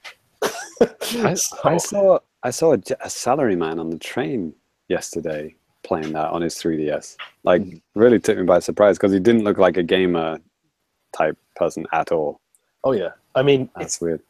Yeah, you said on the last episode how you were asking some of your students how they decide to buy games, and they basically went to how we decided to buy games when we were kids in the NES days. Like, oh, the box art, it's cool. Or, you know, here, which is probably more so than I think. It depends, I guess. But just based on this name alone, you know, nostalgia alone. Yeah. Well, like in the last while, like I haven't seen any 3DSs on trains. There was like after Pokemon Sun Moon came out, there was a bit of a bump. I think that was why he stood out, because I'm like, okay, there's a salaryman and he's holding a 3DS. This is okay. What's he playing? There you go. And yeah, I think it's just that is like everyone is like dusting off their 3DSs after, you know, everyone just uses smartphones on trains now. I never really see 3DSs, but Dragon Quest, it's a broader resurgence. My street passes are back in business. Yeah, they made some pretty big pushes with like the commercials and stuff, not just for the 3DS version, but also for the PS4 version. Like, I don't know if you guys have seen this, but one of my favorite commercials is just this grown man just on the floor, just crying, like and screaming, and he's just like, "I want to buy it!" Ah! And then his son's like, "Okay, you can buy it." And his dad's like, "Oh, really?" And then it just cuts to him playing like on the PS4 at home. It's pretty funny. But so I really want to dig more into that. I'm not getting it on PS4. As long as the Switch version is pretty much the same thing, maybe I'll get it on there eventually. But you know, with between the 3DS and PS4 version, I guess you can transfer your saves between them. I think I read that somewhere. I think with a passcode or something like that. Yeah. I'm weird. Oh man, passcode saves are back. That's right. Yeah. So, but, Danny, did you actually buy any games when you were in the States? No, I didn't. I didn't really. I did go to a Walmart, but yeah, I could have bought an extra Pro controller there, but I was like, okay, I don't Need that. So I bought like some snack cakes and other snacks instead. So Looking forward to them being delivered to my house soon. yeah, I mean, I didn't buy any of those things. But one other game that, I mean, yeah, I played some Splatoon 2, but I think, well, whatever. We'll talk about that. Have you talked about that on the show? I don't think so, because that came out right before, I think, right after we recorded. So Have you got any Japan exclusive gear from 7-Eleven? no, I just sit at home and just play just the regular, not the rank ones. Oh my god, Splat Tough Zones, War. not Splat Zones. Tough War. Thank you. That's all I play. I haven't dug into the single player mode yet at all. I have. yeah. It's super boring. Oh my god. Oh really? Oh, it's Yeah. It's like I love me some Splatoon, but I'm struggling to finish that story mode. It's just bores me to tears. So it's not as good as the first one? The first one, I kind of had this similar thing where, like, every level just takes a bit too long for me to finish comfortably. Like, when you're looking for you have to find, like, the Dead Sea Scrolls or whatever you're looking for on those levels. Oh. And there's also, like, a second collectible, like a metal sardine thing you have to find. So, and they're generally hidden pretty obscure places, so you really have to scour the levels to find them. And that just drags the levels down so long. Well, you don't have to do that.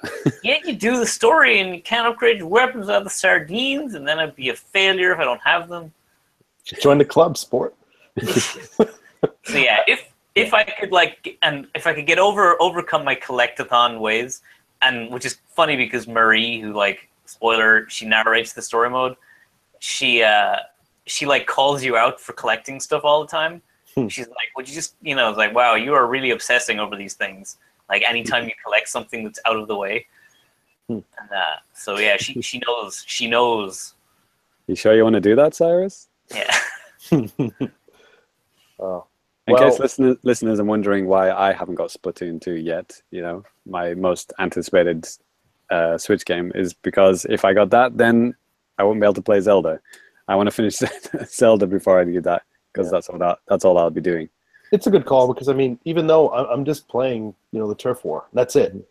And I don't really play any other games. I mean, that's why I haven't played Dragon Quest, because I'm just kind of mindlessly playing that and getting mad. Like, I think I'm using the Arrow MG, and, I can get typically usually between 800 to 1,000 points a game, But then, like, tonight I was playing earlier, and I was playing with some scrubby-ass bitches that, I mean, like, they're finishing the match with, like, 300 points, and they have, like, the sniper rifles. I'm like, what the fuck are you idiots doing? They only have, like, one kill, and it's like, fuck off, Have, like, a match with 1,200 points, and you fucking lose. You just want to kill somebody. Sniper rifles on Turf War is probably not the best idea. Wow, are you guys talking about Overwatch? Yes. Yes. I am really waiting for Overwatch to actually make a Splatoon mode as some sort of event. They could do it, man. Yeah. So what weapon do you favor currently? Yeah, just that Arrow MG. Just the Arrow? Yeah, I just like it because I'm not really that good at, like, killing people in the game. I'm more of just, taking control of the ground and covering up places that everybody doesn't cover, because everybody just forgets about the base and everything else. So I'm the guy going around doing that. It's all about the base, right? Yes. So yeah, I'm the crazy guy that's, if I was using voice chat and if everybody could hear me, I'd be that guy. You'd be blocked. It'd be me. Yeah. Yeah. That's why I don't use voice chat. You'd be reported for slurs. Yes. But another game that I've really got into here recently. There it comes. This is actually pretty awesome. It's called Troll and I, and just recently came out on Switch, and it came out on all the other systems, including, like, Steam and everything. Which is generally a warning sign a lot of the time. If a game simultaneously launches on everything, tread carefully. Really? Well, hey, I would say this is before it came out on, well before Switch was even released. So, I guess so. It's like, what can you do? Right. So They're trying to swindle some more users to buy it. yes. So yeah, before going into this, I had no idea like what this was. I mean, we got a review copy, and James graciously allowed me to review this. You lived up to the first third of this game's title. Oh God. That's brilliant. So yeah, I had no idea what to expect going in, and oh my God, this is like. I thought it looked like Breath of the Wild from the screenshots.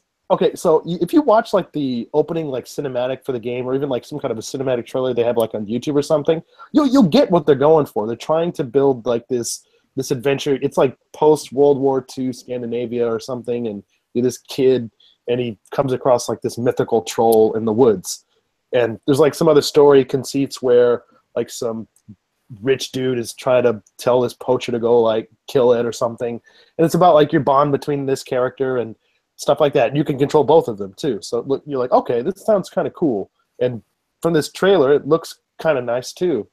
You soon, even at the title screen where it's just a fire and the main character sitting by it, I noticed immediately, I was like, wow, that looks kind of like glitchy, kind of like jittery. I was like, surely it's just like the title screen. Get into like the opening cinematic, and just like there's a character just going across the screen, just like looks like he has like some kind of a palsy, just like walking across the screen, and it's just like constant like frame rate issues, constant like just jitteriness of the game. It's ridiculous, and it never ever ends. No matter how you're like, oh man, it's just the game's just getting warmed up. It's gonna stop anytime now. Never does. You had a hard crash as well, right? Yeah, that happened a couple of times. The gift that keeps on giving. Yeah, I'm talking like in the first like 15 minutes, I had 3 occasions where I had to just literally restart the game because I got to a point where your character has to like climb up this little ledge, and then you're supposed to go and kind of explore a little bit. But he would climb up over the ledge, and then like it would just initiate a loading screen where it shouldn't be, and then the game would just be stuck on the loading screen. So I went hard. Yeah, I'd back out onto the home menu. I'd close the game, jump back in, and there were like 2 occasions where when I loaded up that autosave, it was just like this yellow fog, and I couldn't do anything. Oh my God, that's amazing. Yeah, there's other fun things too. Like I'm climbing up a mountain with Otto, the boy character, and he just falls inside of the mountain. And like I didn't know what happened. All of a sudden I climbed up this mountain and look, okay, he's clipping through it again, and all of a sudden it shows like this close up of the troll's face, because at this point you had met him, and the troll's like freaking out. I'm like, whoa, what the fuck is happening? And then it says game over. I'm like, why? I mean, so if this game sounds good to you, be sure to read Danny's review.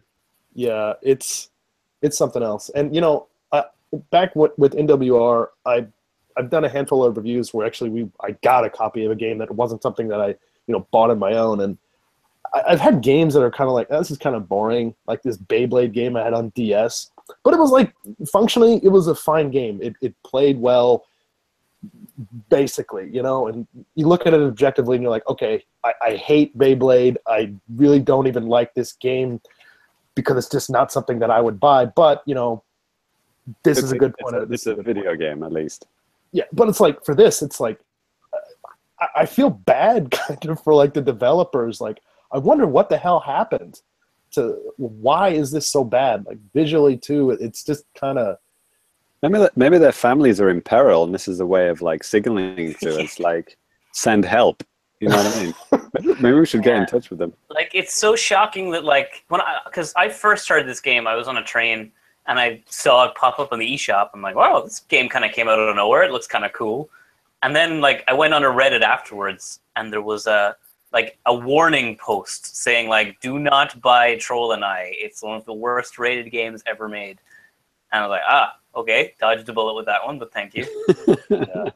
I mean, it's amazing that something like this could even get out on the shelves like nowadays. And like the Switch version is, I I think they maybe had a patch since I've played, but I don't think it really helped. This is they said like, oh, we fixed some problems that were with the other, other games. And no, really? What the hell was wrong with the other ones? I mean, this is not like a $5-10 download game. This actually exists at retail, doesn't it? I think it's like $30 game card. Yeah, I think it was for the other systems initially. It was $50. Wow, that's amazing.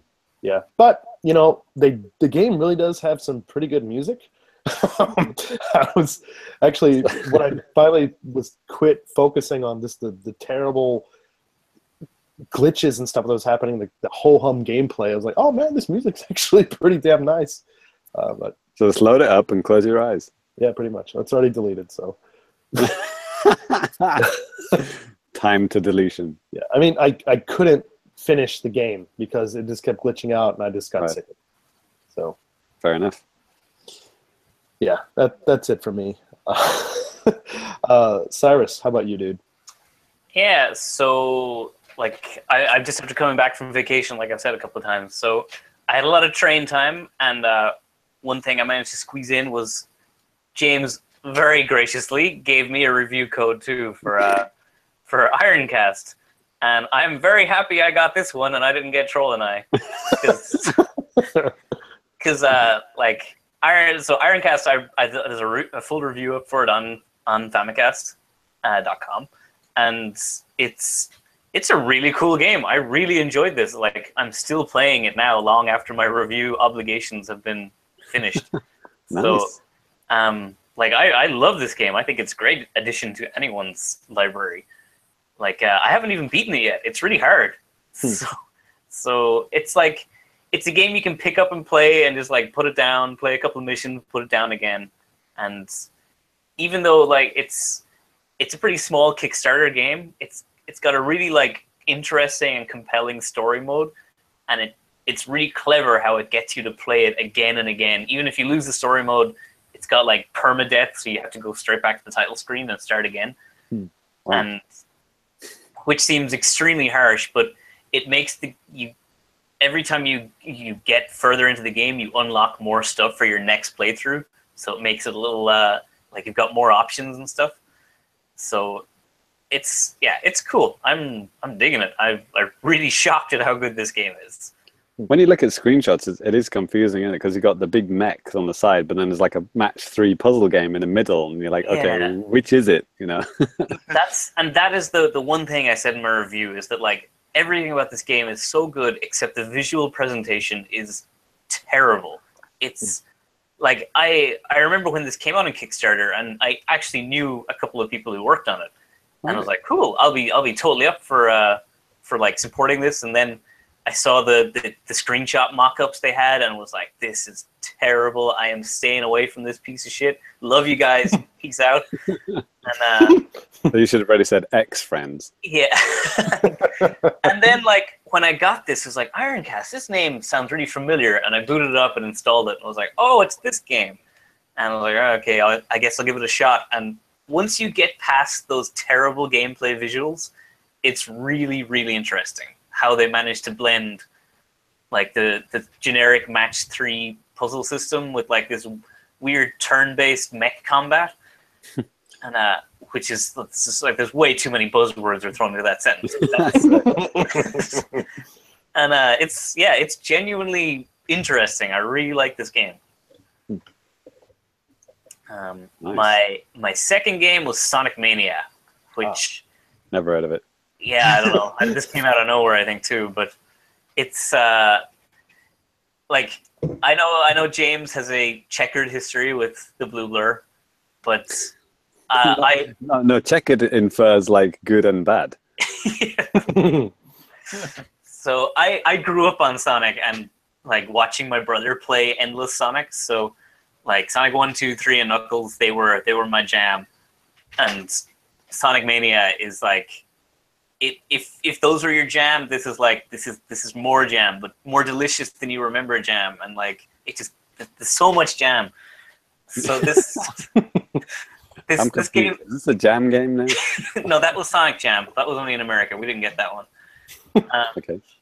But Sonic Mania is like, if you love or have played these old Sonic games, this is like the ultimate love letter. It is like masterfully crafted, where it takes what the other games were, it takes what, brings them forward, and it cleans them up, so it's how you actually remember those games being, but it's actually better than they were. So like all the little small niggles and glitches that happen when you play the old games that you've kind of forgotten about because you're just thinking about all the good stuff, these games like subtly iron out so you don't notice it. And like the graphics are very slightly tuned up a bit, so your memory is like, yeah, this is exactly the same game that I played, but it's actually better looking than it was. So Nice.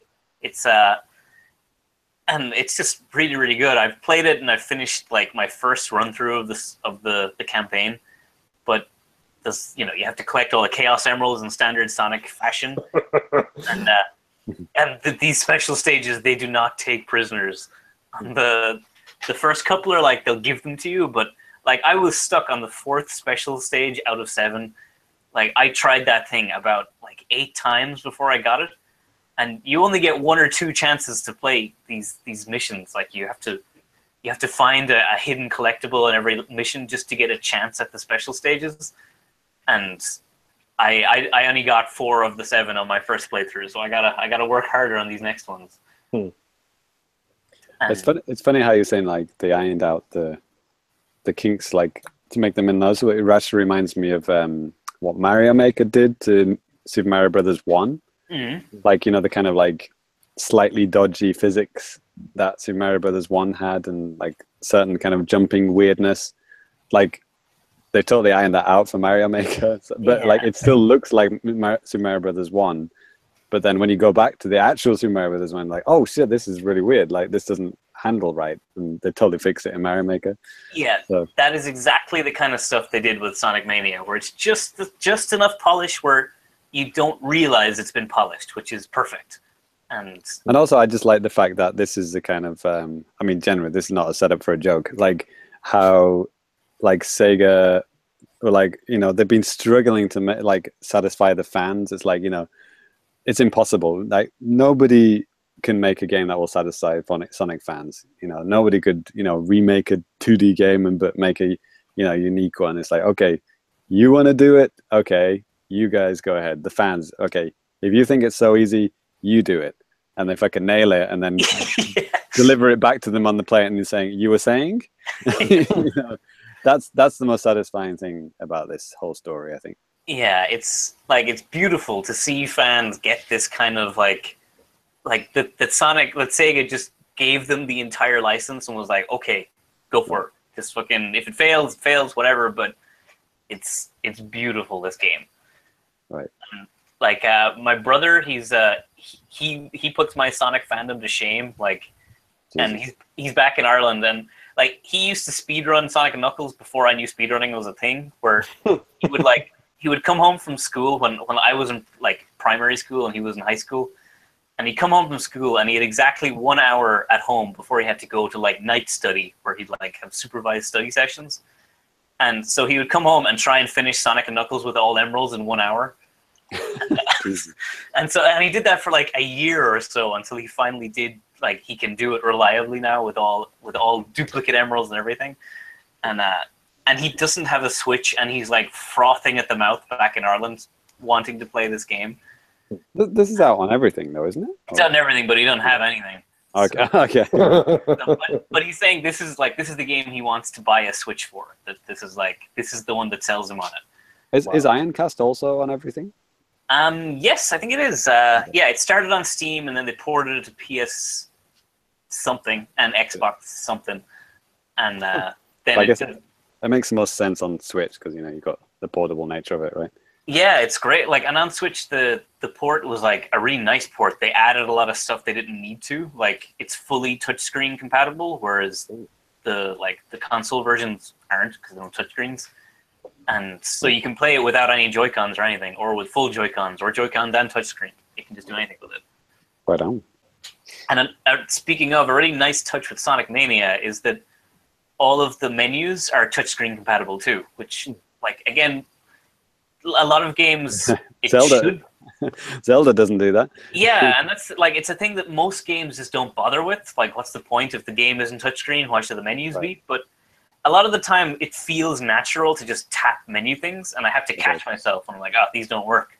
So One of the most ironic things is that Nintendo first-party games tend to not do that. Yeah, That's the most baffling thing to me. Like Donkey Kong Country Returns, Tropical Freeze didn't have it. Smash Brothers didn't have it. Yoshi didn't have it. Every single first-party Nintendo game doesn't have it. But like literally every other third-party game, you can just touch the menu. It's like this makes complete sense. yeah. So weird. I almost feel like in their mind, it's like if we have touchscreen controls for the menus but not the game, it will confuse people. Right. So let's just remove that just in case. But it makes less sense on the Switch because once you undock it, it's literally becoming a tablet that you can touch. Yeah. With the Wii U, I could see that because, you got this disconnect. But, that's weird. And, yeah, for, like, in that exact situation, I didn't know Sonic Mania had menus. I didn't think it would, but kind of naturally, I just tapped a menu, and it worked. I was like, oh, shit, I didn't actually mean to do that, but it worked. That's really nice. So it's Cool. it is just a good game. They put that much thought. If they put that thought into it, they put hella thought into the rest of the game. Yeah, that's one that's kind of on my radar too. Like I'm thinking about that. I'm thinking about Overcooked, a couple other games. Yeah, that looks good. Yeah. Yeah, Overcooked would be good. Be something for a party setting I can do. Sonic, I guess, could do that. Sonic has the 2-player mode. You got like Sonic and Tails mode. Yeah. And a bunch of other cool little Easter egg modes. Mhm.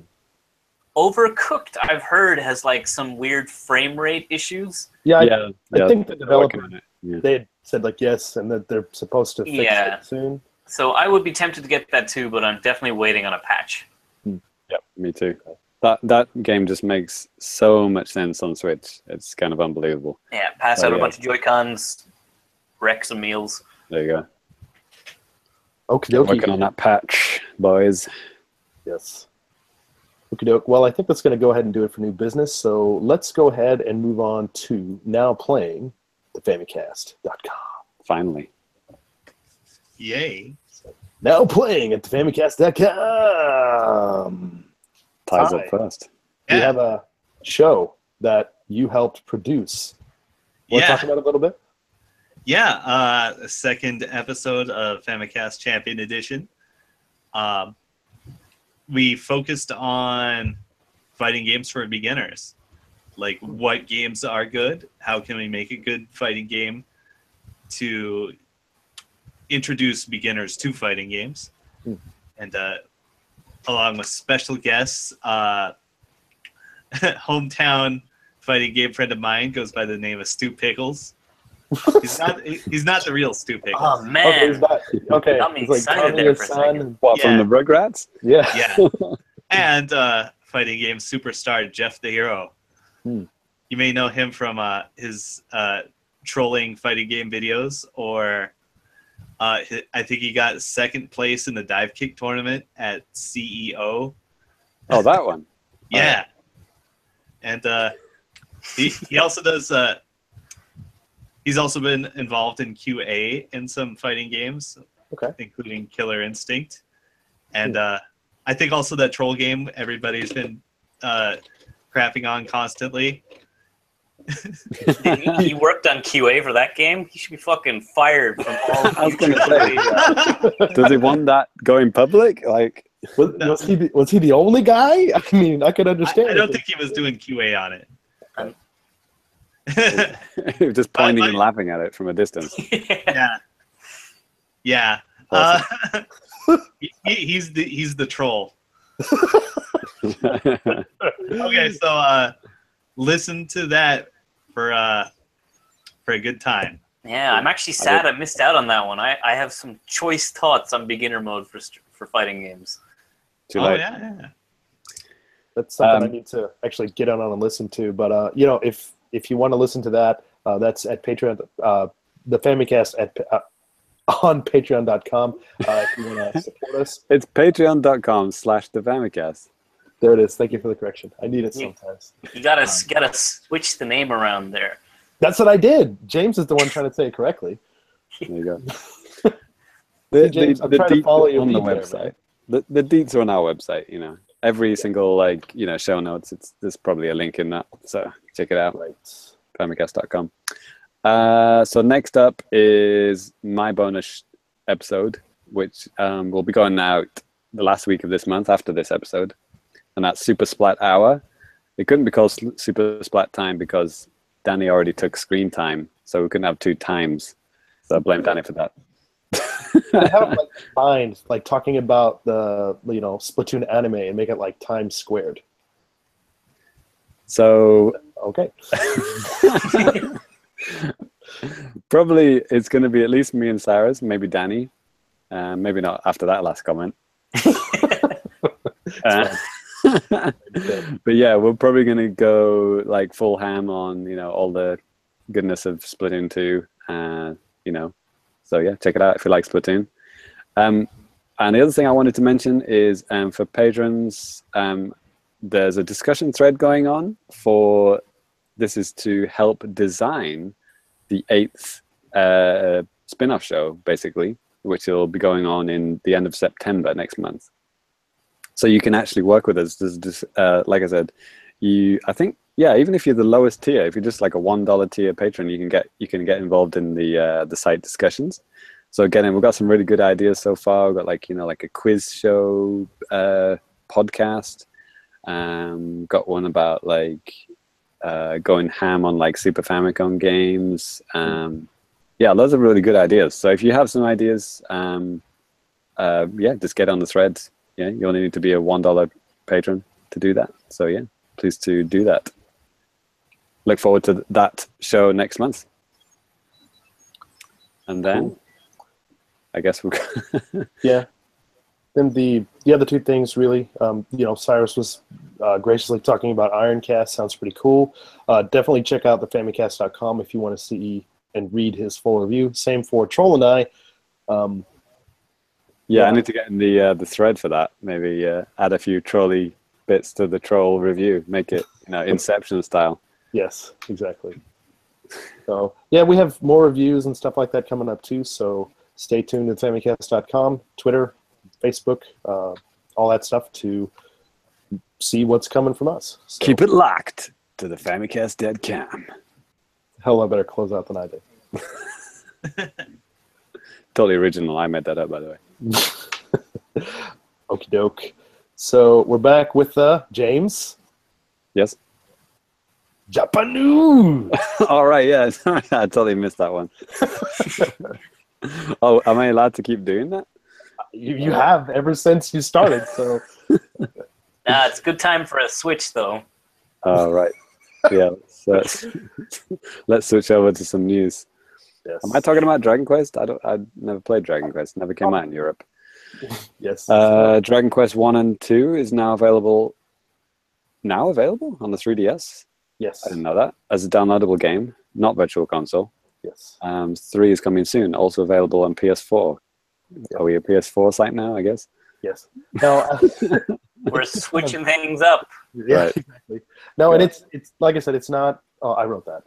So it's not a Virtual Console game. Like from looking at the screenshots for the first 2 games that are actually already released on the 3DS, there's like a constant like map on the bottom or something. So. Oh, right. So it's like a repackage kind of thing. Basically, so they can charge 5 times the amount of virtual. Because the first one's like 650 yen, the second one's like more, and then the third one's going to be even more. So, yeah. Instead of whatever, $5-8. Yeah, exactly. Maybe. Okay. The next one is a lot more interesting. Right. Next Splatfest. Yeah. Is going to be invisibility versus flight. I guess that's superpowers. Mm-hmm. That's for the Western markets anyway. Do we know what the Japanese one? Oh, we don't know about the Japanese one yet. Yeah. I was checking out the website today. They still haven't said anything. So. Oh. Yeah. Why not? I really like this question. This is it's like a classic test to check if people are introverts or extroverts. Mm-hmm. So like if you prefer invisibility, that generally means you're like an introvert. But if you like flight, it's big and showy, you're probably an extrovert. Or a pervert for invisibility too. Yeah. In Danny's sense, yeah. In Danny's case. So what's the we don't know what the Japanese one is, but we're assuming it's going to be different from the Western one. don't know. I really hope it's not, because like the last ketchup versus mayonnaise, that was the same. So hopefully they're gonna. Well, the first try one and- wasn't. The first one was Rock and Pop in Japan. Oh yeah. And Western was something versus something else. Cats and Dogs. Yes. Well, you know, they could do kind of like what they did with the original version of Splatoon. They started doing like, which brand of this or that do you like? You know, I mean, that's a possibility that will never happen in Europe at least. I would love if they did like some subtle, massive fucking quotation marks on that, but advertisement for like, which do you prefer, Mario Odyssey or Zelda Breath of the Wild? And the winner gets like a sale on the store or something. Like, Oh, hold on there, partner. yeah, sorry, I went a bit mad there, but you know, but man, I should work for Nintendo. I'm a genius. But maybe Mario versus Link. You could do yeah, that. and then just have like a special sale on a bunch of their games across systems. And then your rank could be like, you know, building up to Hyrule Warrior. That would be And then they could release Hyrule Warrior on Switch and make Cyrus happy. Hey, I'd like that too. No, you took the idea too far. I don't like it now. And then if Mario wins, it gets like Mario Warriors comes out, and everyone's very confused. Exactly. Super Mario. I got nothing. Next up here, so this happened between now and the last main podcast, but there is a demo out for Monster Hunter Double Cross on the Switch. The game actually comes out on August 25th. And you guys were talking on the last episode about how there's no switches with some kind of special stuff like on the unit itself. But no, I didn't accept the Monster Hunter one. I don't think they mentioned it. Yeah, they mentioned that it was getting a special. I don't think he specifically said it was going to be like a special Switch. It was just a bundle. But yeah, this is the one. Okay, I just wanted to come in and save the day. Oh yeah, actually, one person that would even care, but nobody cares. The while we're on special editions, the American NOA Reggie actually got his finger out, did some work for once. He there's a Splatoon bundle coming to America. There's the last region to get it. And it was so close. Reggie was so close to doing a good job here, and he fucked it up at the end. And this is how he fucked it up. So, first of all, we got the console, right? We got the colored Joy-Cons, the Japanese colored Joy-Cons, the good ones. Europe didn't get that. Europe only got the regular blue and orange ones in the Splatoon bundle. They got the download code, which is what Europe got, which is the good one that you want, right? You want the download code. You don't want the freaking box like Japanese one got. And not only that, you got the case. Get the Splatoon case, which actually I have. Actually, I didn't bring it with me into the recording studio here, but you actually get the official Nintendo Splatoon 2 case, which is really nice. Got the green and pink zips, all good.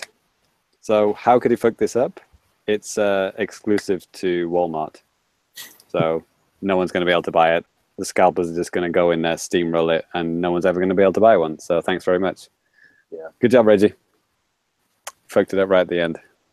Yeah, great bundle, but I mean, I get it. I mean, maybe Walmart paid money for this. I mean, would there be a benefit for Nintendo to make exclusives, like money-wise, with companies? Would they be getting money, or would it be the other way around? They probably sold it to all this. They probably went around all the big major stores and said, we got this bundle coming up.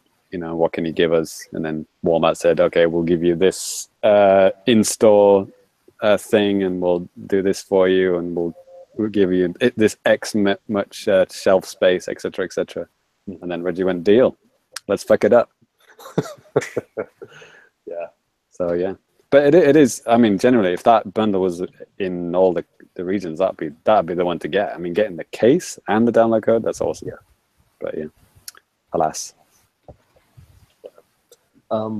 So yeah, speaking of on the lines of consoles as well, the Metroid Dream 3DS that everybody's seen, that's coming to Japan as well. That's an exclusive. Just to rewind just a little bit, did anyone actually get that Monster Hunter Double Cross demo? Oh, nope, I did not. I haven't got it yet. I've got a Japanese account set up. Yeah, I set up all my accounts just so I could download this. It took me like 3 hostels worth of internet connections to get it. But because I got it like while I was on my vacation, and I still haven't had a chance to play it because Sonic Mania came out and Ironcast is awesome. So yeah, I haven't quite gotten there yet, but someday. Yeah. I'd probably just skip it. I've played enough Monster Hunter demos in my day. That's kind of why I haven't bothered yet. The game's out in 6 days. Yeah.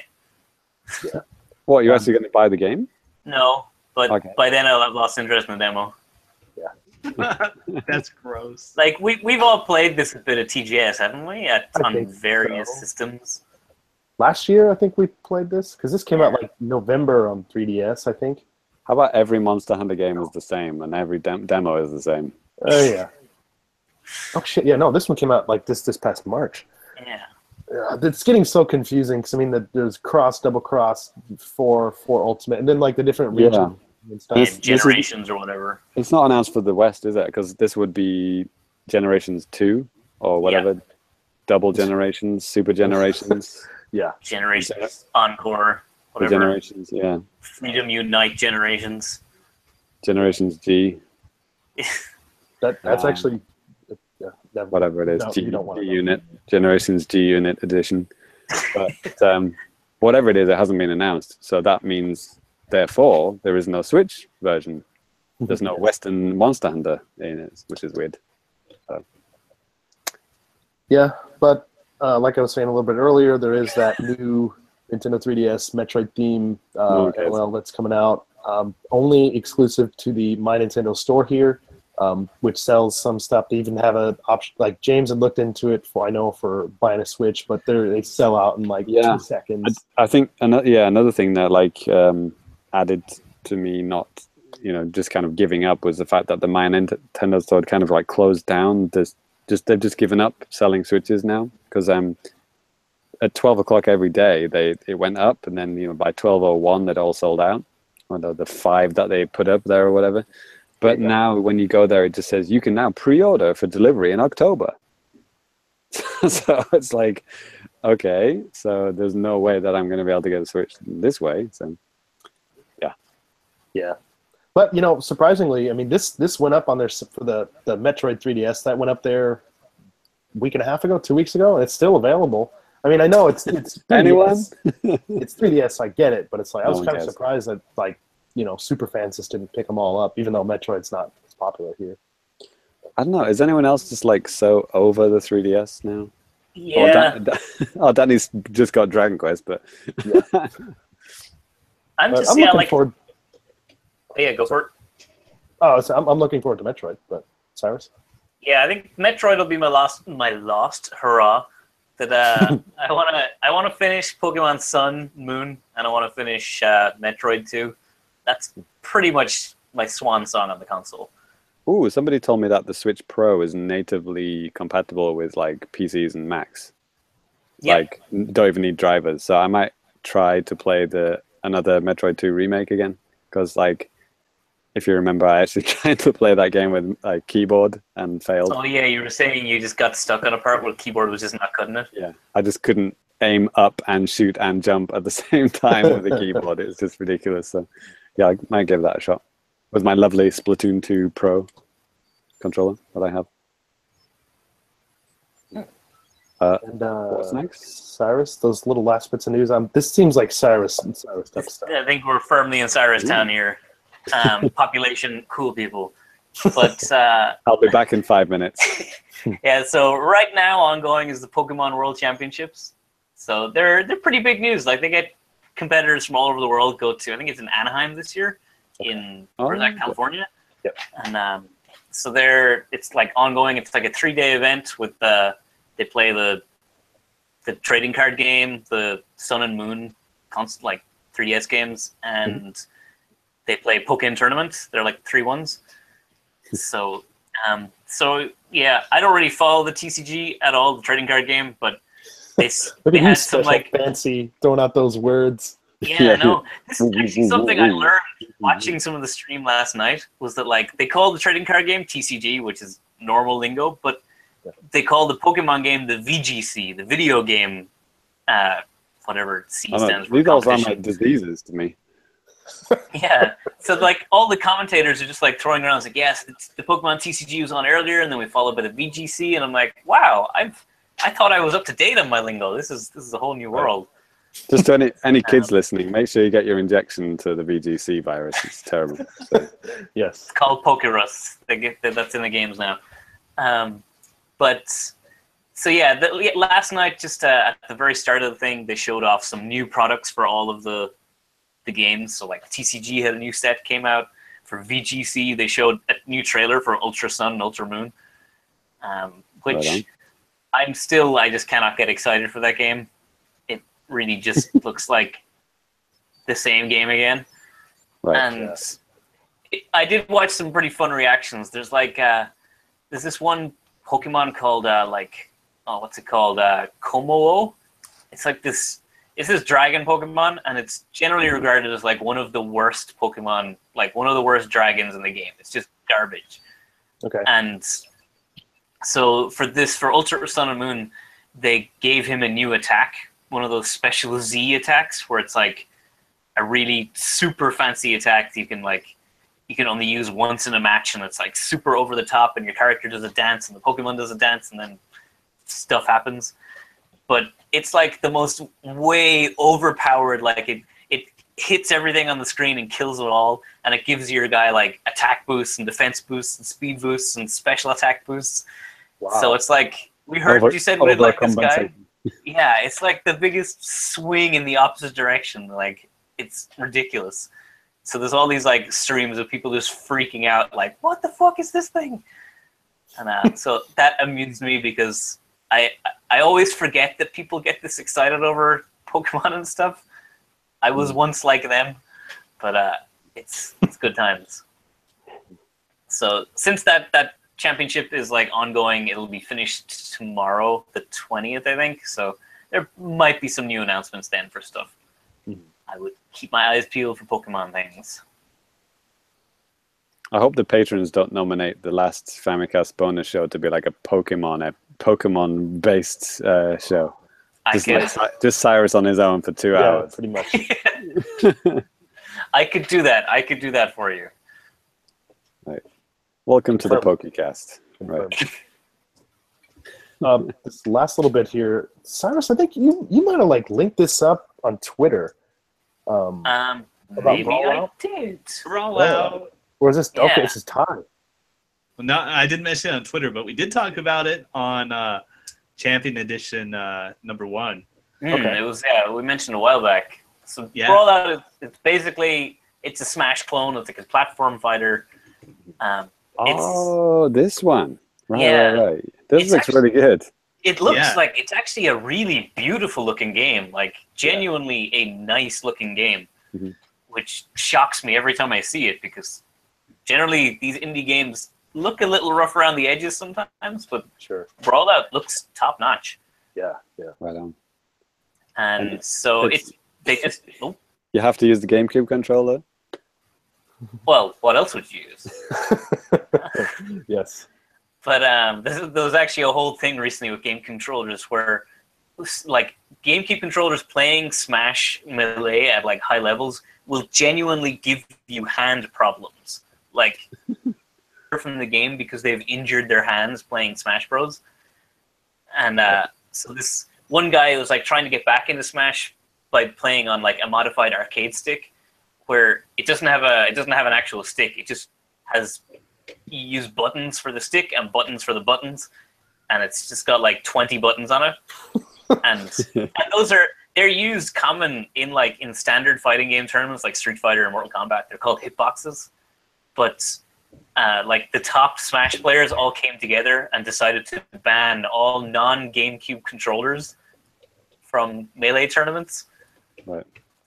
So yeah, you want to play Brawlout, you got to get a GameCube controller, yo. All 20 hand-disabled top Smash players. Yeah, and I could talk about that. Like, their game is literally injuring their players, and they made a rule to stop you using the thing that could stop you having hand problems. Did they actually go through with that rule, or was it just a proposal? I think it's still in proposal, but is like currently they're testing it, I think, or something. I don't know. I was reading it on one of my many trains.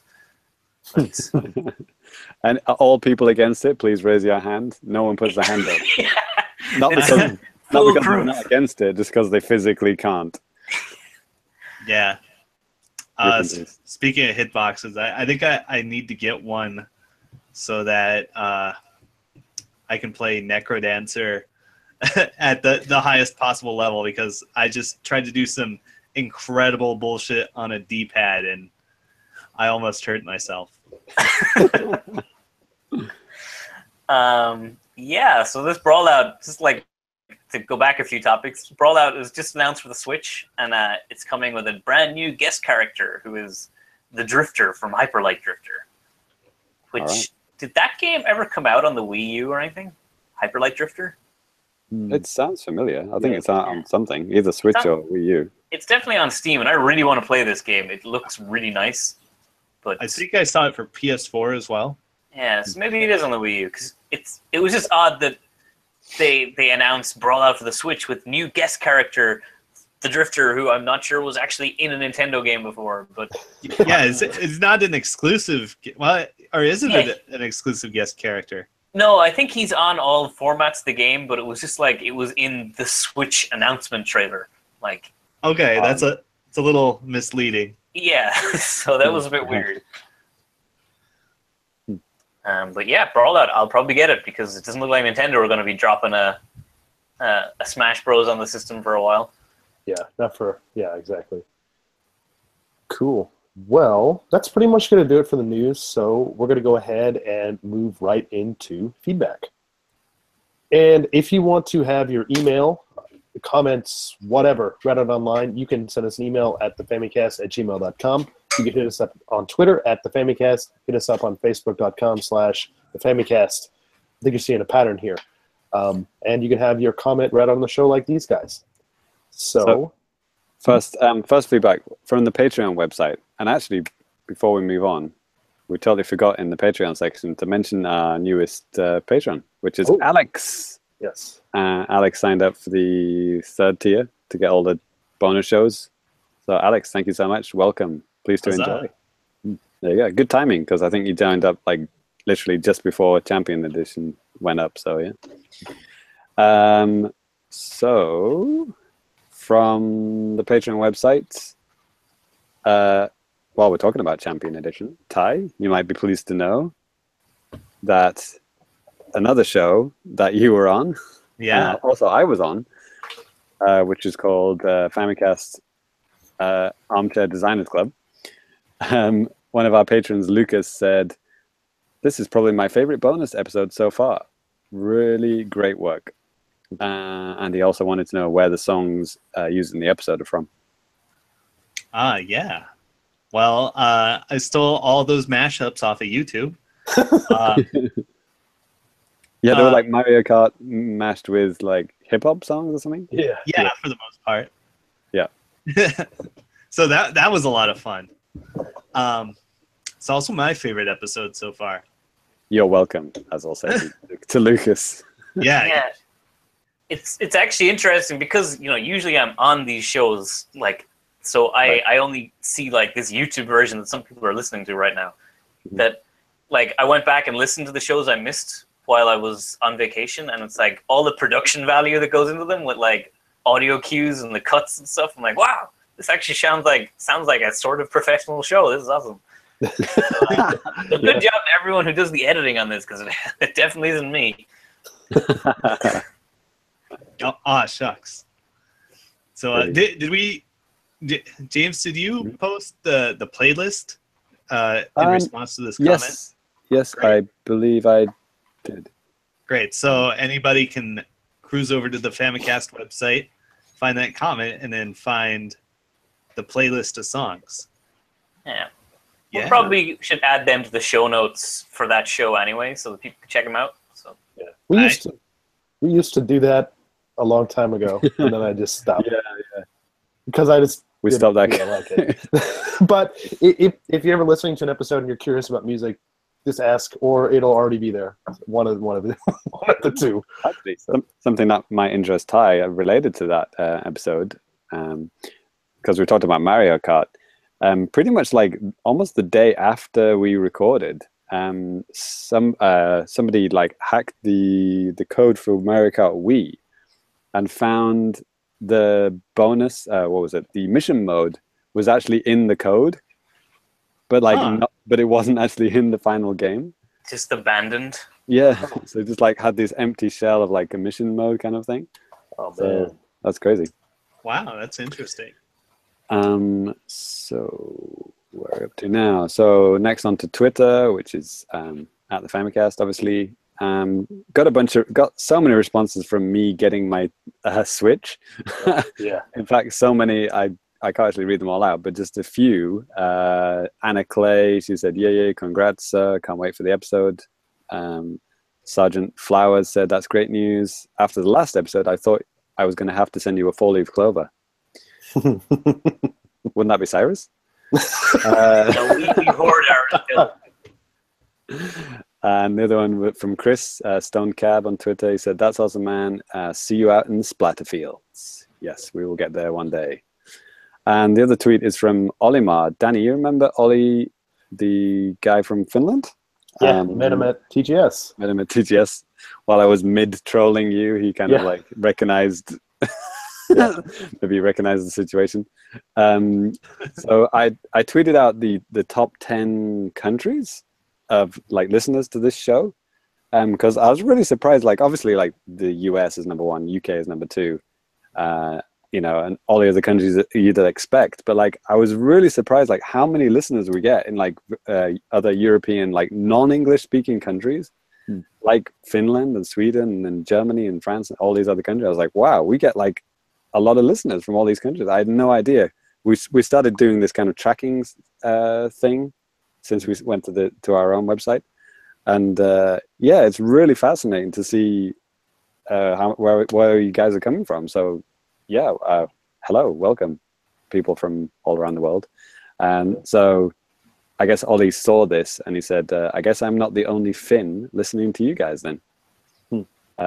So yeah, he's not. There's a lot of people from Finland listening. So yeah, at this point, I wish I knew what hello and thank you was in Finnish, but I don't. So I'll just say, hey. What was it? Oh yeah, Japan was number 3, obviously. Yeah. Well, not obviously. Actually, I was kind of surprised, like how many, foreigners, gaijin, are listening to us here in Japan.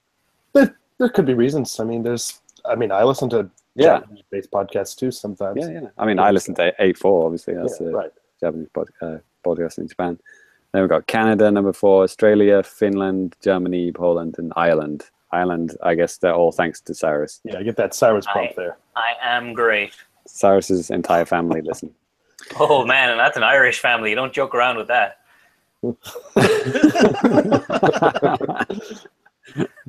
12,000 new listeners. And then we got a tweet from Alex TH313. He said, "Tien sid se puff tede," which means hope this helps. He saw our, like, what was it? We tweeted out Splatoon backgrounds. Like Danny is quite good at this, actually. Danny, you often tweet out like the stuff from Line, right? Oh, right, yeah. Like various other kind of Nintendo Japan exclusive stuff.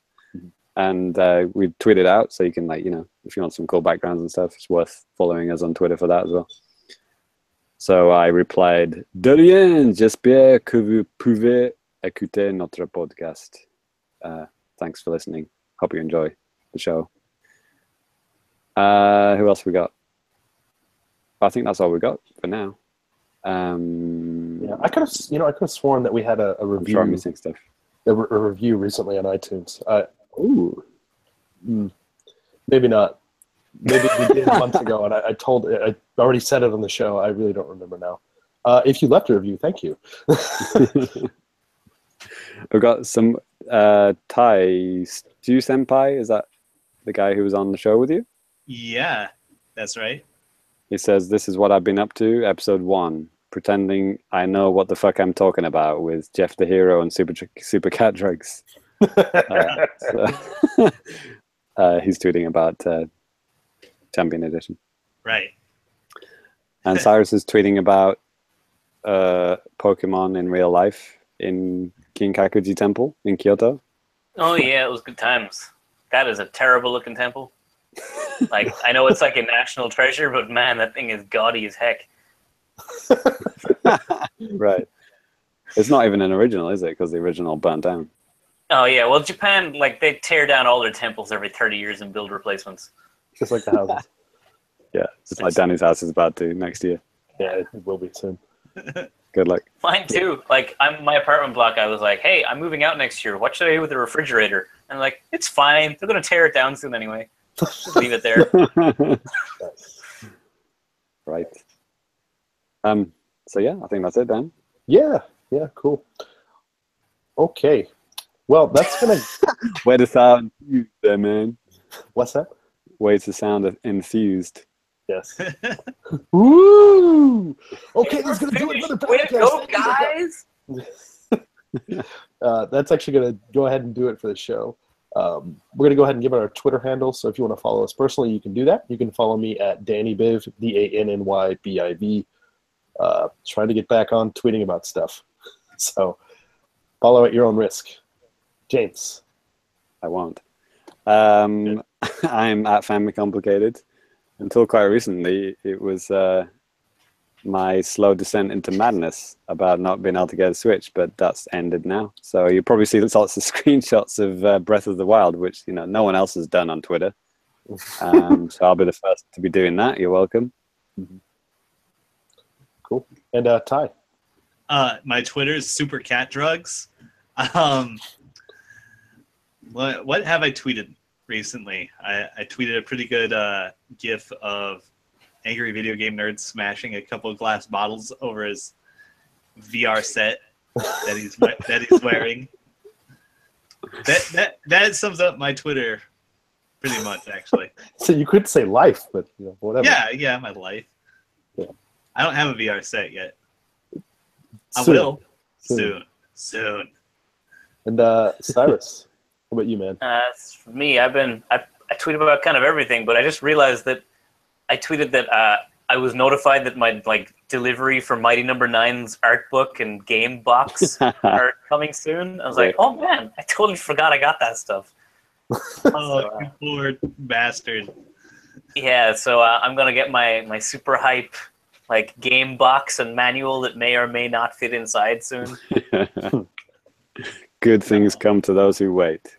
I'm actually looking forward to the art book, though, because while the game turned out to be a bit of a mess, that game had some really nice concept art. So, not a full loss. And what's your Twitter handle? I don't think you said it. Oh, yeah. At Celsi. There it is. So, come on over for my impending regret when I received this book. There it is. Okay. Well, I think that's going to just do it completely for the episode. A little bit of a reminder, we are on the Japan Podcast Network. It's a network of podcasts that are made and created, I think created for the most part, in Japan. Lots of stuff there. I mean, you've heard J-Dubs. He's been on the show before, part of the ALT Insider podcast. They also have another game podcast. I haven't checked it out yet. It's called Two Player Podcast. It's, essentially Japan type of stuff as well. Definitely need to check that out. Actually, J-Dubs tweeted at us about that. He said, I clearly don't value sleep enough. I'm coming after you, Famicast. And this just shows his playlist of thousands of podcasts that he's listening to, including ours. Because apparently there's a master feed that you can subscribe to where you get every single show, including ours. Oh boy! So yeah, if you want loads of Japanese podcasts to listen to, probably a good way of doing it. Yeah, there it is. It's pretty good. Okie doke. Well, I think this is the third time, but I think we're going to go for real now. So thank you for listening. As always, James, Ty, and Cy, thanks for coming and joining me, joining us all, whatever. You're welcome. Yeah. You're welcome. Yes. No smart-ass remarks from Cy. Thank you, Cy. I think my thoughts are clear. Fair enough. All right, and we're out. So we'll see you next time. See you later. Peace out. Whoop, whoop.